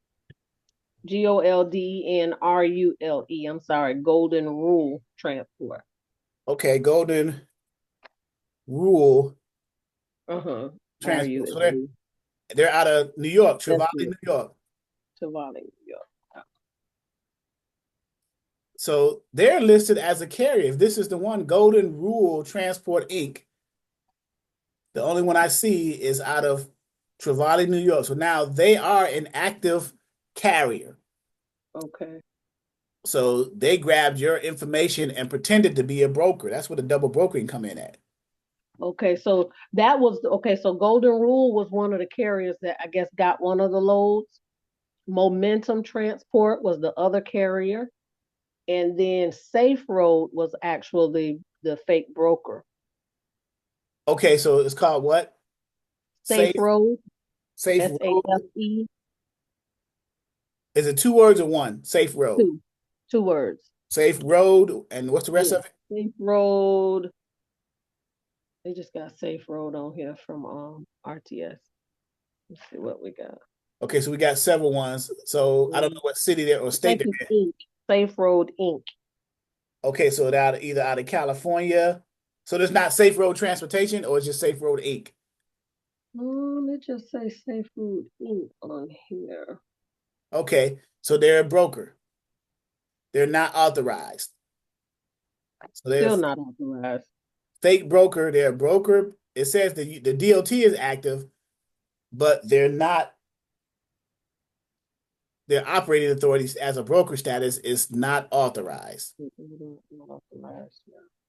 Yeah, right? so Safe Road was the broker, Golden Rule was a carrier, and Momentum was the other carrier. Those are the two that got those loads. So all those that's involved with the RTS situation. Mm-hmm. Okay. Wow. This I'm looking at the email that the RTS lady sent me after the fact, of course. And Right. those So are she's listed. so these are all the parties that have they're trying to get their money back from. Uh-huh. Golden Rule. Uh-huh. Golden Rule and Momentum wanted their money. I mean, got the money from RTS. Right. And Yeah. and Safe Road and was the RTS broker. and RTS is going after Safe Road to recoup the money that they gave to Golden Rule and Momentum. They supposed to be going after Safe Road, but somehow they got our number in the mix, and they've been Right. calling and emailing us. But Safe Road is the name of the broker that they're saying gave those carriers those loads. Wow. Mr. Ellis, you ready to say something?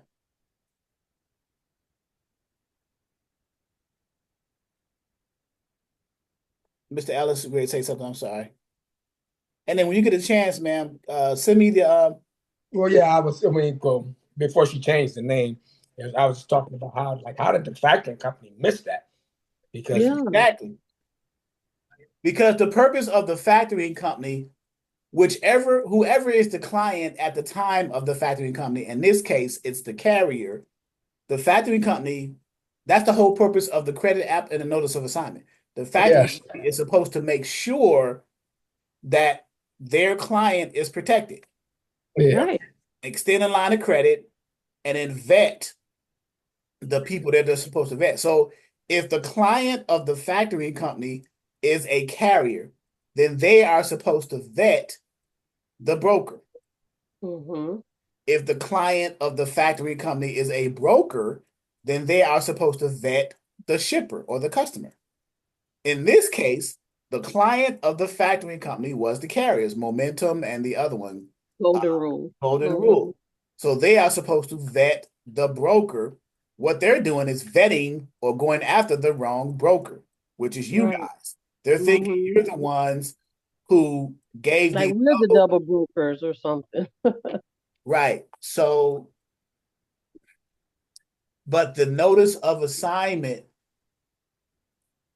the RTS never emailed you or sent you or let you know through the notice of No, assignment saying, hey, we're taking over for our client. We're representing our client, the carrier. All invoices that are payable by need you to come to to us. them, right? Right. All invoices that are payable to our client, the carrier, by you, the broker, are now payable to us, the factory company, by you, Mm-hmm. the broker. Mm-hmm. They never sent you any information about that. Never got anything. We never heard anything about either one of those carriers, the loads they had, or anything. Never got anything. Well, there's your argument right there. There's the win right there. You have no paper trail from RTS of a notice of assignment from them for their client, which is the carrier. Yes, we don't have anything. Yeah, there's your win. They can go after you all day. They're not gonna get nothing. They can. Right. Yeah. But like I said, now they've called the military and basically gave us a bad name with the military and said, hey, you have a carrier that gave these low, I mean, a broker that gave these loads to these carrier and they didn't pay them. Well, then And so that's not you true. just circle back to the military and say, "Hey, this is not true," because here is the proper process when we deal with a factoring company, and then you just Mm-hmm. itemize that and say, "Hey, we have no paper trail from this factoring companies, which is normally called a notice of assignment, saying that they have been assigned this carrier, and all invoices that we pay to the carrier, we pay to the factoring company now. We have no Mm-hmm. paperwork about that. So how can we possibly be the ones to broker this Right. load?" There's your Right. argument right there.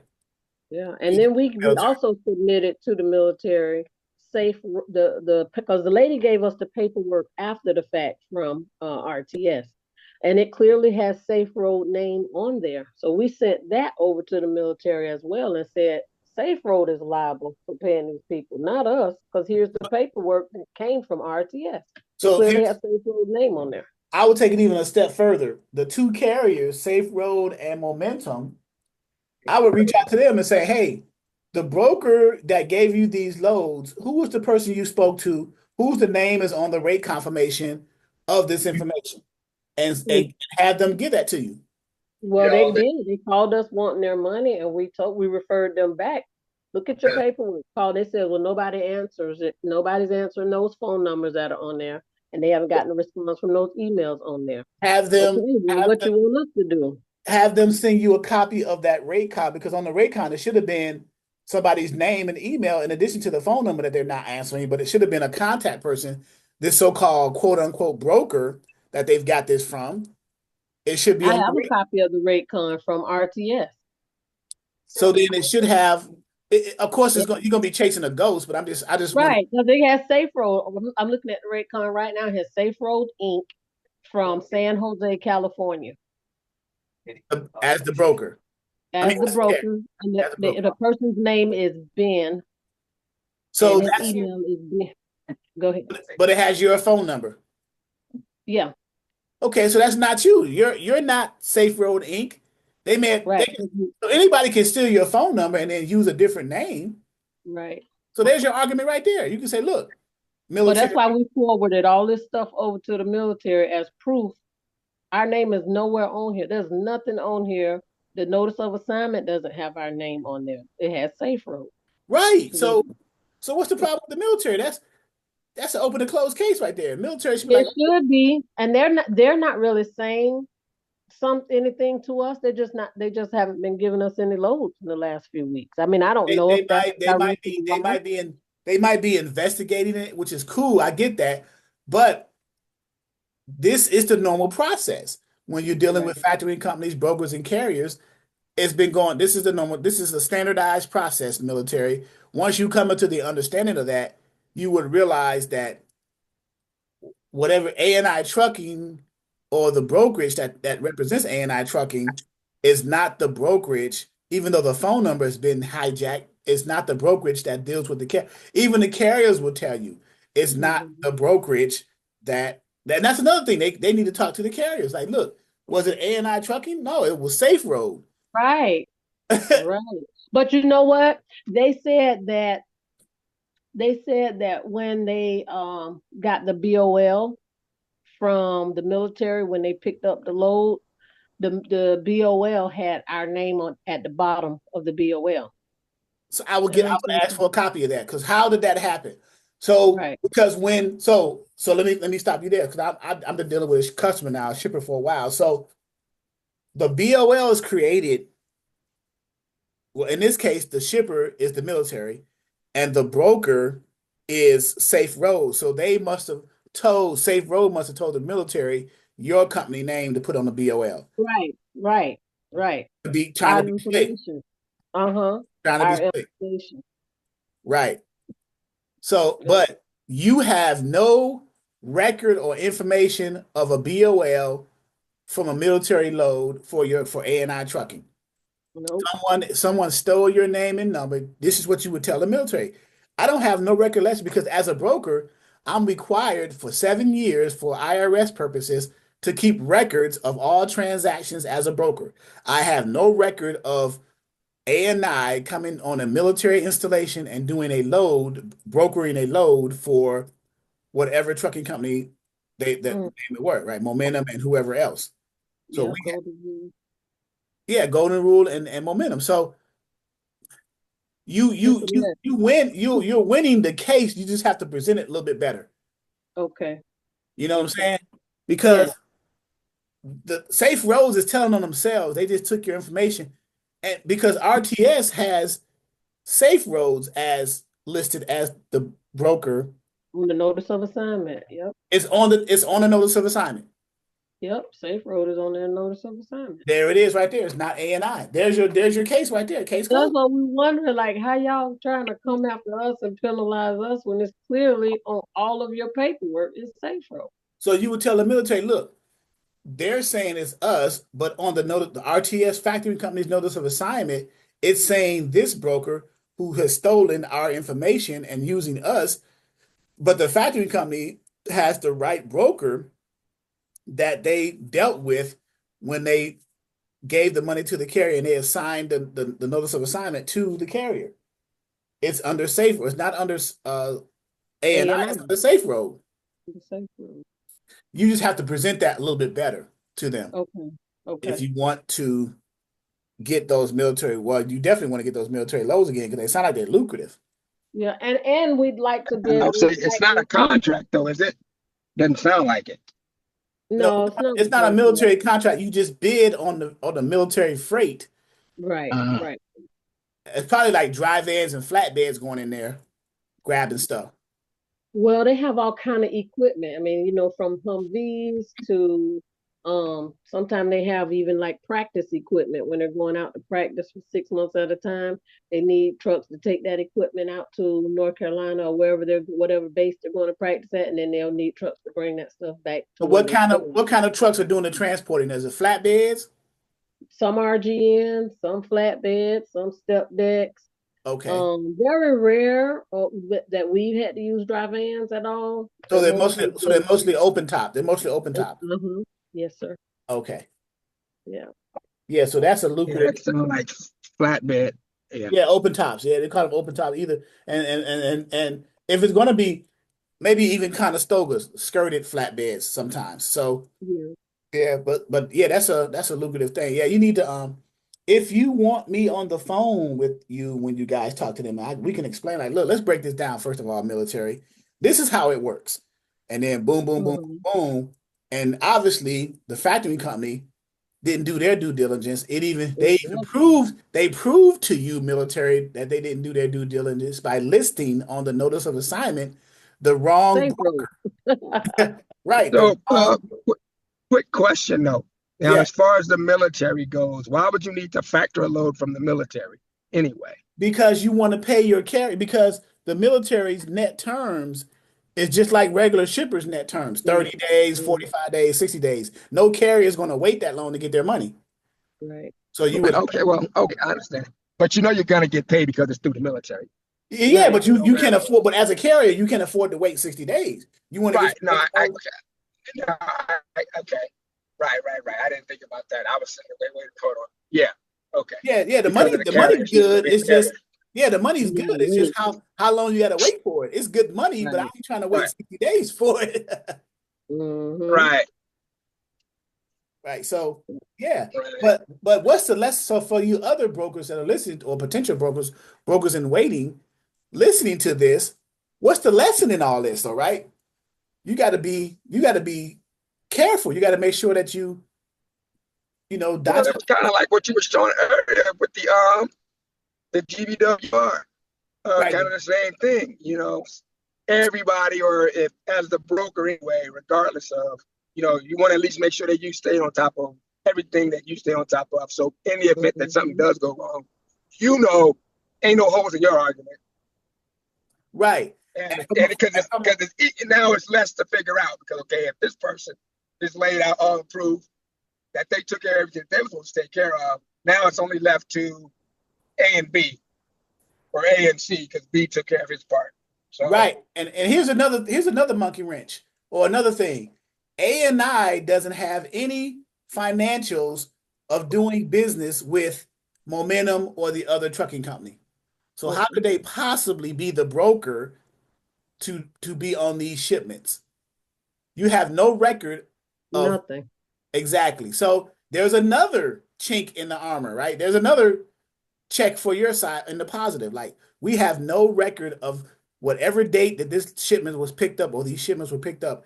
A&I Trucking has no record of in our financials of or in our bank statements or whatever the money's coming through of the transaction between Momentum and whatever the name of the other trucking carrier was.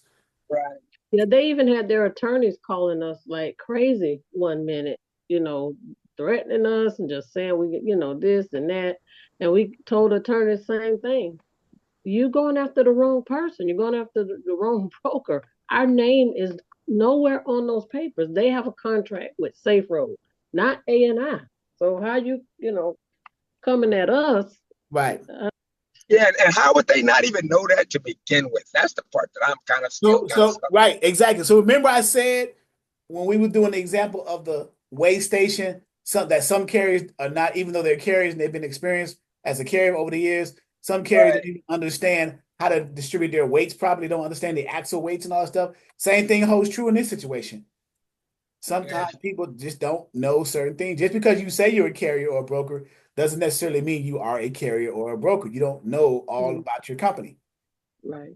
So the beauty of this training is I'm trying to give you everything as minimal as it seemed in the front end.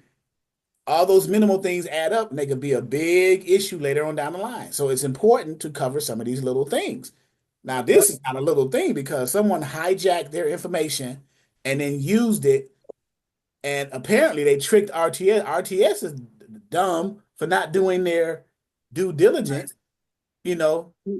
Now, and then on top of that, what I mean, again, maybe I might be thinking this in a different way here. Um, Generally, when that person from is booking that load, you're usually dealing with the same people, meaning that point of contact, that broker and that shipper.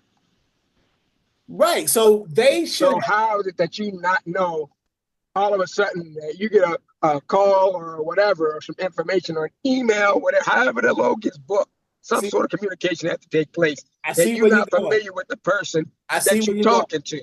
I see where you're going. Great point, and that's a great point. So, from a carrier's perspective, you're getting a rate confirmation for this load. You're communicating back and forth with the broker. Well, what's that person's name? Hey, what's your name at quote unquote ANI, which is really Safe Roads, right? What is your name, or what is your email, or what is your contact information? When you called someone, did the carrier, Momentum, or whoever else, the other carrier, speak to this quote unquote broker? Who was that person? What number did they call? Right? What email did they send the rate confirmation back to when they signed it? You see what I'm saying? So the Yeah, carrier traced their that's steps. crazy. The So carrier like, traced their. Have you talked to the carriers, ma'am, Yes, and yes, asked we those types do. of questions? Asked those types of Yeah. questions? Because once I guess the lady from RTS must have told them she talked with us and we're not paying it or didn't pay it or whatnot. They called us directly, and my husband told them, if you look at your paperwork, it does not say A&I Trucking anywhere on your paperwork. It says, but see, the problem I think is too, Safe Road is inactive. They're not doing business. They out of bit. I don't know what's going on with Safe Road. So they can't even recoup anything if they wanted to from Safe Road because they said nobody's answering their phone. That phone number that's on their rate But card, that's nobody's not your answering problem. these emails. Exactly. yeah, That's why I said, That well, is what not does that that have is to do not with us? ANI's that is not ANI's problem that Safe Roads is no longer active as a brokerage. Safe Right.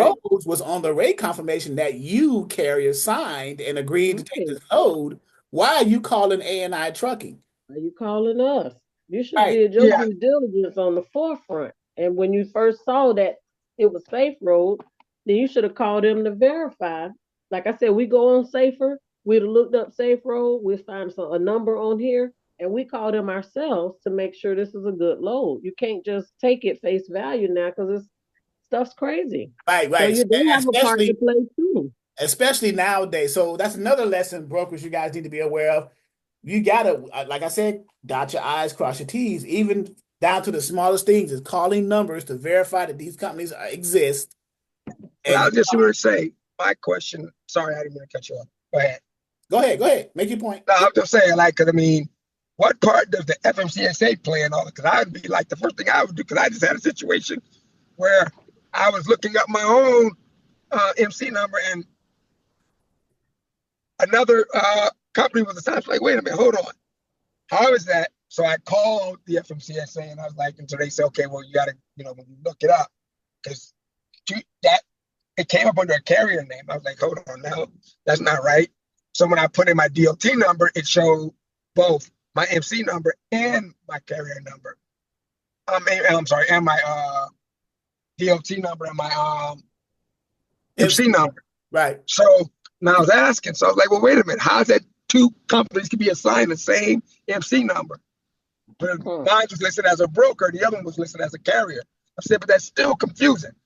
I mean, I would think that, these numbers should be, in order to avoid a lot of these situations right here, So no the two only companies should be assigned the same number, broker or carrier. It doesn't matter. correct, the MC numbers should be unique. The only, I mean, be unique. The only one that could be the same potentially as the DOT number, because you can have the same DOT number if you list your brokerage and you like A and I did, your brokerage and your trucking company as an asset-based brokerage under the same DOT. But therein lies the potential issue like they're having now. The numbers should represent unique entities. Everybody should be unique. An MC number should be unique to only one company, right? To Right. avoid the confusion, right? So yeah, the purpose of the FMCSA is just to report data and regulate the industry. They'll have a hard time catching stuff like this because a lot of data on the FMCSA site in their register is a matter of public record. So anybody can go into the register, look up a number, grab that number, and pretend to be that company. It's up to the company to put these safety measures in place to protect yourselves from situations like what ANI is going through right now. Right now, Yeah, you just have to stay abreast because now my husband's friend, somebody went into I think it's the FMSCA or Safer, one of them, kept the same name but changed the email and changed the phone number Exactly. and changed it to having 50 trucks versus Yeah, him having one truck. So exactly. then the same thing happened to him. Somebody start, hijacked his stuff, start booking loads and this and that. And then when they called him, he says, "No, I only have one truck. I don't have 50 trucks." And gave him his information. They said, "No, that's not what we saw in FMSCA or Safer, I think it was." So he had to go in there and he had to call them, have them redo his password and everything, change all his information back. And I'm like, how was they able to even do that? But You they know did what? it. I may do a training one day to show you guys how easy it is Wow. to hijack somebody's company. To Wow. prove the point of how you guys need to protect your companies nowadays because it's becoming more prevalent to Mm-hmm. hijack companies. It's That's easy. All you got to do, you know what? really I'm gonna do it right now. I can show you how easy it is to hijack a company, and wow. and That's crazy. that's crazy. Let's go here, and I can go say, okay, let's say I'm a criminal on the black market network, right? I'm on the dark web. Let's say, let me see whose company I'm gonna steal today. Let me go to FMCSA. Let me go to Safer. Okay, and matter of fact, let's do it this way. Let's go to the Safer, not through my portal, but let's go to Google. Well, let me choose an industry to hijack today. Well, it seems the transportation seems to be doing pretty lucrative. So let's go to transportation. What's the governing body in transportation? FMCSA. Okay, let's go to their portal. Okay, all right, let's go to their website. Da-da-da. Okay, I'm just perusing here and trying to figure out some things. Okay, safety. All right, let's go to the company data. All right, let's see where I can go find some information so I can steal somebody's information. All right, company snapshot. So now I went to the same location you see on the screen now Mm-hmm. instead of Mm-hmm. outside of my portal. I went through the FMCSA's website. Mm-hmm. Now, let me see. Let me pick a company. So let's go. Let's start. Let's put an A in there. Let's see. Okay, boom. Well, here's all the name of the companies that begin with A. Well, let me choose. I like the letter M. Let's see a company M. Let's go back, steal somebody's information. Hmm. Let me choose a company that has M in it. Hmm. Well, so all these either carriers, brokers, or freight forwarders names are listed in alphabetical order. If you notice, it's going down alphabetically, J, K, M, right? So Mm-hmm. here's one, Marintha Trucking or Mapson Trucking. They're a carrier. Okay, here's the information. I'll either take a screenshot of this or just write it down in my notes on the side. I got their Uh-huh. information. I got their notes. I got their MC, got their DOT number, MC, the name of the company. Ryan Mapson, biggest day. I'm going to pretend to be Ryan Mapson, right? So, and Mm-hmm. I'm going to hijack their information and I'm going to plug it into my dark web tools and use it the same way that SafeRoad did with ANI trucking. Okay. Huh. Now I'm not literally going to show you that because I'll incriminate myself, Right, obviously. right, right, But right. Yeah. but I'm Only just people saying, do that. yeah, yeah, but I'm just saying this is how easy it is. So now let's flip that on and let's put it on the person's side. Let's put it on your side, the person who, unbeknownst to them, is not even expecting this type of stuff to happen to them. Sure, What can sure. you, what kind of shields can you put up to protect yourself from stuff like this? What things can, well, now A and I, you probably know that by now because you're going through this experience. But if a person like Maria or Mr. Ellis hasn't gone through this experience yet, what systems can you put in place to prevent something like this from happening? That is the big question now because we are aware that things are going on these days that are so prevalent that you have to, for unfortunately these days you have to do that stuff, right? So you have to Mm-hmm. have either SOPs or processes in place to protect yourself from people coming after you, right? In a negative way. Like Mm-hmm. not the factoring companies. The factoring companies are just doing their job. They're just repeating Right. data. The factoring companies can be either knowing or ignorant and do Mhm. their jobs, looking up companies, thinking that they are who they say they are, but they actually are not, right? But what Right. can you, the question again becomes, and this is not, you can't answer this question in the next 5 minutes because we're about to get off here, but you have to answer this question over time for your company. And it may be So a each. system of steps that you have to take, right? But knowledge is important. Part of answering the question is having the knowledge of what to do, either to prevent it from happening or combat it when it does happen, right? Those are, so you can take preventative measures or you can take reactive measures after it happens. Hopefully, all the measures that you take are preventative measures, right, Mr. Ellis? Yeah. Preventative as Yes. opposed to reactive. Reactive means that something has already happened and now you have to react to it to protect yourself from other things happening again. Preventative measures means that nothing's happened. You prevented it from happening. You caught something happening before it occurred, right? So so as a broker, ask yourself those things. Well, now that we see this experience here going through double brokering, you got to put systems in place. You got to verify who you're dealing with. Okay, who's the factoring company? Let's vet them. Who's the carrier? Let's make sure that this is the right carrier and it's not another broker pretending to be a carrier Right. and giving you a hijack load from a broker, which is a double brokered load. So you got to put systems in place to prevent that from happening too, right? Yeah. What do you put in place to keep that from happening? Well, if you're the carrier and you're not the carrier, you're the broker. But if you're the carrier and you're getting a load that you think is from a broker, of course, you want to vet. You vet everybody anyway, regardless. Whether you're a carrier or a broker. If you're a broker, you're vetting your carrier to make sure that they're not another broker giving you a load. If you are a broker or a carrier, you vet the carrier or the broker, make sure that they're not a carrier giving you another brokered load. So it's just, you got to verify everything. You have to verify everything. Phone numbers, emails, calling them, looking the companies up, Mhm. checking the rate, making sure, checking the emails, seeing what the emails coming from, what even down to the most minutest things. Like, for example,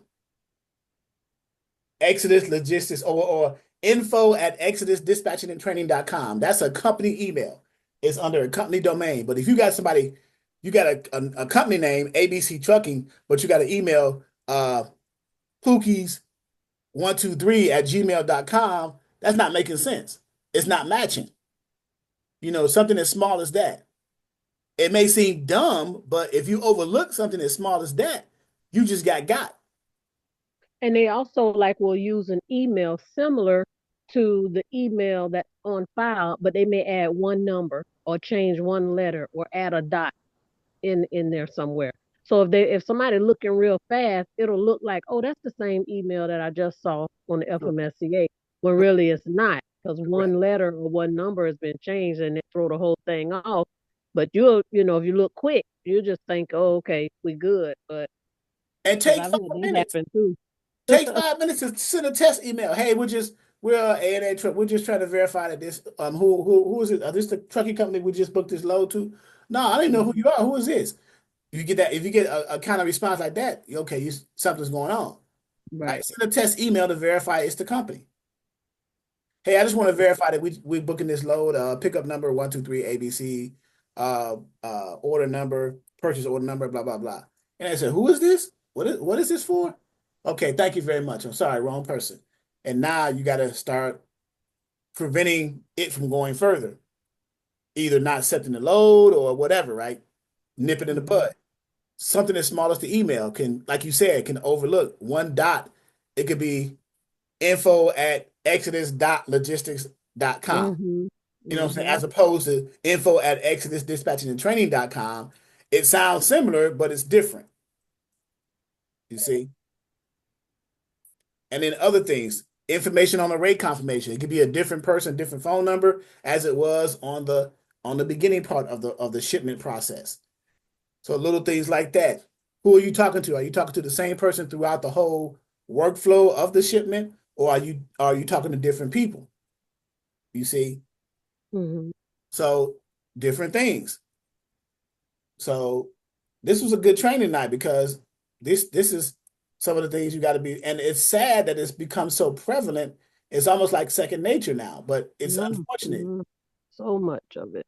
Right. But the fact in this particular case with A&I, the factoring company has some culpability in this too because they didn't do their homework. I mean, I would think that would fall more on them than anybody else because, again, because, I mean, that's like the last stop. They should be the ones to catch all of that. Because Right. they're the ones who extended their line of credit. So they should make sure that they cover their ass to prevent any of that. Right. And if you don't, now you done got everybody else involved because of something you did. So, right. And it's unfortunate because now the factory company's mad because they went after a broker who doesn't exist or no longer is active to recoup the money that they gave up front to the carrier. They have no other recourse now since they can't get it from the broker because they're not active. Right. They have to do a UCC1 lien on the carrier to get that money back, that upfront money. And the carrier saying, well, wait a minute, we shouldn't pay you because we got the load through the. Well, I'm sorry, we gave you the factoring agreement is we have no other recourse. If the broker doesn't pay us, we have no other recourse but to go after the person who we give the money up to up front because the factoring company is like a bank. They got to get their money from somebody. They loaned it out for a certain percentage. They got to get their money back plus their percentage interest. The only so now they can't go and put that UCC on us, can they? They cannot because A&I Trucking is not on the rate confirmation nor the notice of assignment. They have no case against you whatsoever. They're going to be chasing a ghost. The only person that's not going to benefit from this is the carrier, which is unfortunate. Right. Sorry. They cannot. They can never do a UCC1 filing against you, the broker, because you, the broker, is not their client. The carrier is their client. The person who they gave the money to. In this example, so factoring companies do have two clients. They either have brokers or carriers. If they have a broker as a client, then they're going after the shipper to recoup the money. And the broker, they're going after if the broker is the client of the factoring company, they're going after the broker to recoup the money that they gave to the broker because the shipper didn't pay them. If the carrier is the client of the factoring company, then they have no other recourse but to go after the carrier to get their money back because the broker didn't pay them according to the agreement. In this case, because the broker doesn't exist, they're chasing a ghost, so they have no other recourse but to go after the person who they gave the money to, which is the carrier in this example.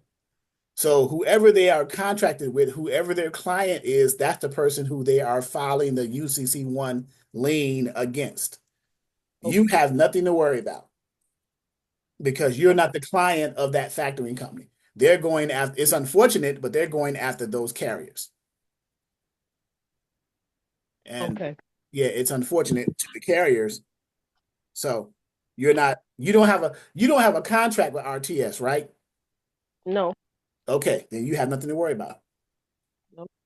It's just unfortunate that your name is being dragged through the mud, but you have an out. You have an out for that.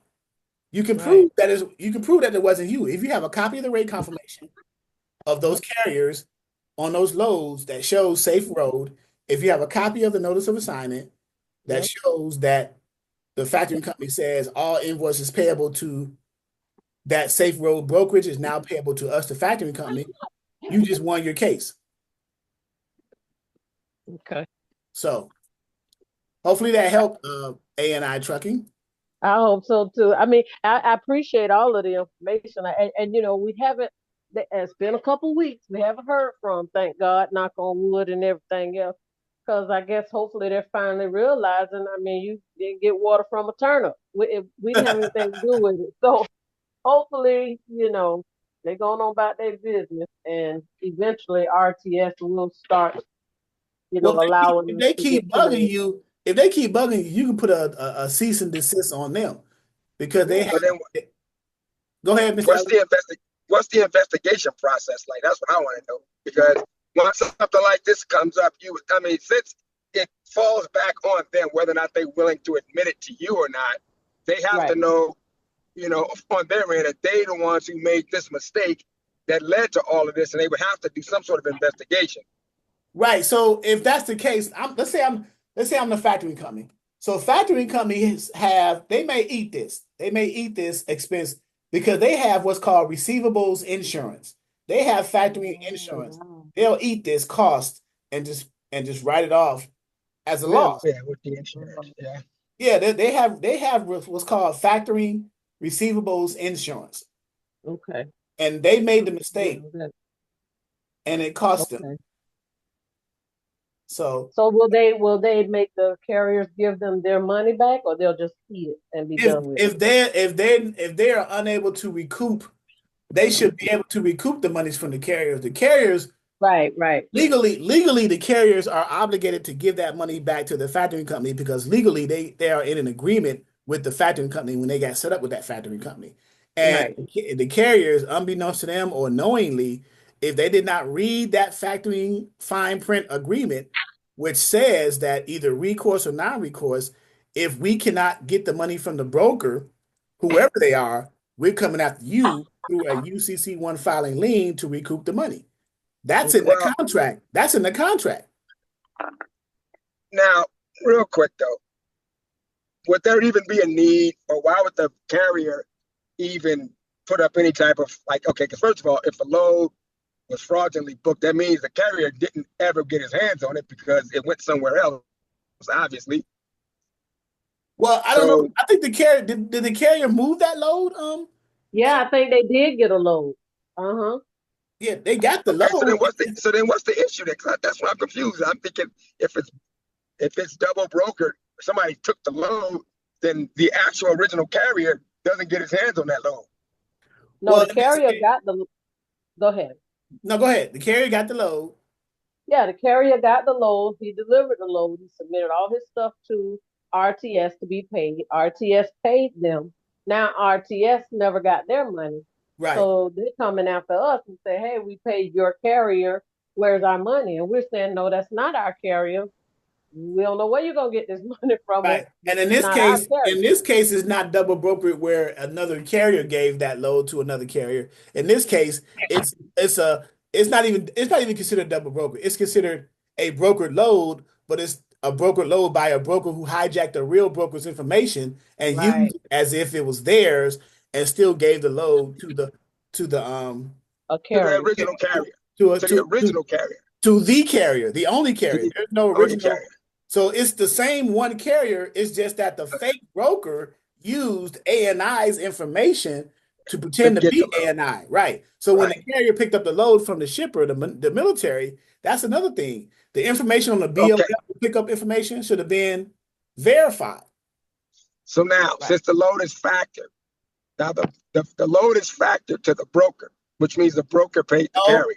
No, the load is not factored to the broker. The load is factored to the carrier. Oh, it's to the carrier. The factoring company's client is the carrier. So the factoring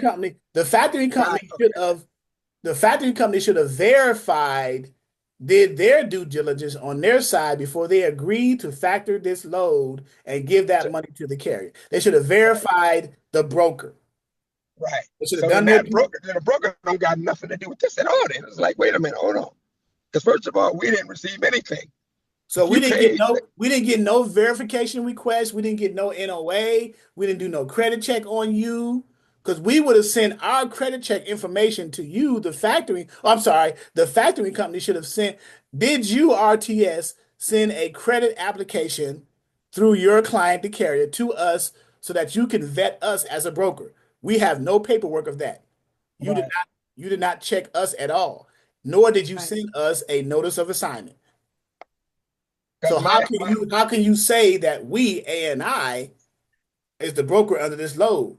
You're just doing that based off of information on a piece of paper. You didn't verify nothing. So whose fault is that? Yours. Right. Yeah. You know what I'm saying? And the fact that you paid the carrier And at some point, okay, if the load went somewhere else, I mean, it went to the carrier, to the only carrier.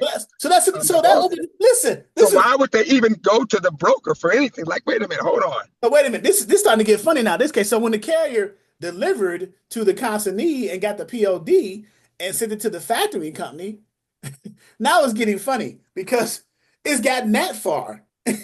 Right. And it should have That's the part. That should have never Yeah, happened. like I'm saying, like, right, yeah. How's it making it all the way without nobody catching all of this? Exactly. So what Like again, something ain't adding up here I to go me. back to my original question. What is the lesson in all of this? Right? Because you Yeah, guys are familiar with the process of brokering. So now when you see things that goes against the grain of that process, you got to question you that. already know something wrong. Exactly. So how the heck, number one, did RTS let that they didn't send Slide that long. Right. right. So a factory company should at least emailed you something or even called and Right. talked to the broker and say, hey, did you get our credit check? Go ahead and send that back, either fax it to us or email it to us. We're going to send you a notice of assignment. So what email did they send a notice of assignment to? What email did they send a credit application to and get a return for that credit application? It wasn't one of our emails. No, it wasn't. No, it wasn't. And see now, because I guess stuff like this is going on a lot, like OTR the other day, they sent us an email. We didn't see the email. They called us. Hey, my client got this load, da da da da. We're verifying the amount, the date, da, da, which is what RTS should have did with this one. You Right, call and verify before you pay them. right. So, right. So so they learned a valuable lesson. They should recoup it. They'll either go through their receivables insurance or just force the carrier to pay, get that money back through a UCC1 lien filing against the carrier because that's the only person that they can file a UCC1 lien against because the carrier is their client. You Mm-hmm. guys are totally out of the equation. So the only thing that they're doing is that fake brokerage just put your name through the mud, but it's easy for you guys to come up out from under that because you can just prove that nothing, you have no documentation, nothing was sent to you, you were not called or on that load at all as a broker. So Right. you can get your name back. You just got to put a little work in for that. Right. You know what I'm saying? But there's nothing that proves that A and I did anything except was falsely hijacked and using their name. That's it. Right. So, man, this is crazy. Well, thank you so much, gentlemen. yeah. Because I'm This sitting there is going, like, real. wait a minute, hold on. That seemed like everything as far as the getting the stuff onboarded and delivered and everything in between, everything else.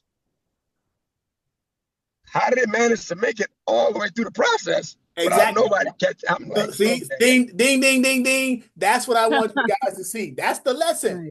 How did the process continue on from pickup to delivery?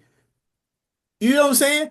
And nobody. Everybody in the Mhm. process dropped the ball. Everybody, Right. from the shipper to the fake broker didn't drop the ball because they knew what was going on because they're the fake broker. Right. But and then A and I didn't drop the ball because they're unaware that the ball is yeah, even they bounced. didn't even know their situation. Right? They didn't even know No, there was a basketball game. They didn't know the ball was being bounced. no, didn't. Right. So but the trucking company, the carrier, and the factoring company is like, man, what's everybody saying? We're going through this net regular low. I'm going to get paid, blah blah blah, whatever, right? And then the receiver, same thing. So the people who drop the ball need to be put better systems in place from the shipper to the receiver to the factory company and to the carrier. Yep. Those are the people. Those are so all the pieces in the process need to put a better SOP in place. So now, as us as brokers, we need to protect our interests by this we're doing that right now because we're making ourselves aware and we're getting the knowledge of what's going on out here, Mm-hmm. right? So hopefully this is another chink in the armor or another some ammunition for you guys to have. So when stuff like this happens, from a small thing from a telephone number to a dot in an email that looks similar to the real email to Right. calling people to verify that they are who they say they are, to credit applications to notice of assignment, all that stuff needs to be verified. think the first things first, and probably the most important thing, unless this is a first time deal here, we have never dealt with these people before. If y'all have any relationship whatsoever and you've ran loads for these people before, you already know who you contact. They know who they need to contact. You know the phone number, you know the email. How does this mistake continue? I don't get, unless it's brand new. That's the Right. only way it makes sense Well, I to mean, me. yeah, because like you say, if you have a paper trail, and a relationship, then it shouldn't happen because you've been dealing with this carrier for a while. They've been dealing with you. You Or know, even if you dealt with them 2 times, I mean, you got the information the first time, something ain't gonna add up the second time. It's gonna be different because something ain't gonna go through. right. Well, in that case, if you're dealing with 2 times, you the broker, the real broker, didn't get the credit application from the real factoring company, RTS, nor did you get the notice of assignment from the real factoring company, RTS, to the real broker, A&I. All that stuff went to the fake brokerage, Safe Road. There is the red flag right there. Yep. Uh, wow. Exactly. Wow. I'm sorry, guys. I went 17 minutes over my time, but this was actually good. So we had to, you know, Yeah, I mean, well, hell, I mean, because I mean, just goes to show you. I mean, I mean, as I can see now, like, and anything is possible. Even the stuff that you probably think couldn't happen. Well, somebody gonna go through it, exactly. So from and the, now, the smallest things you take for granted can cause the biggest problems downstream. So you got to be careful, especially in um, a volatile industry like transportation. So, yep. Thank you so much. I appreciate all Send your me help. send me the GFM information if you don't mind. Okay, I will do. You got my I email, certainly right? will to you. Send it to the one in the link. Yeah, the Exodus Info. Logistics LLC. Okay. All right, guys. This was the last training for this month. I'll have the July training up either later on tonight or tomorrow for you guys, and we'll go from there. Okay. Enjoy your Thank weekend, you so guys. much. Have a good weekend. All right, guys. thank you. Bye.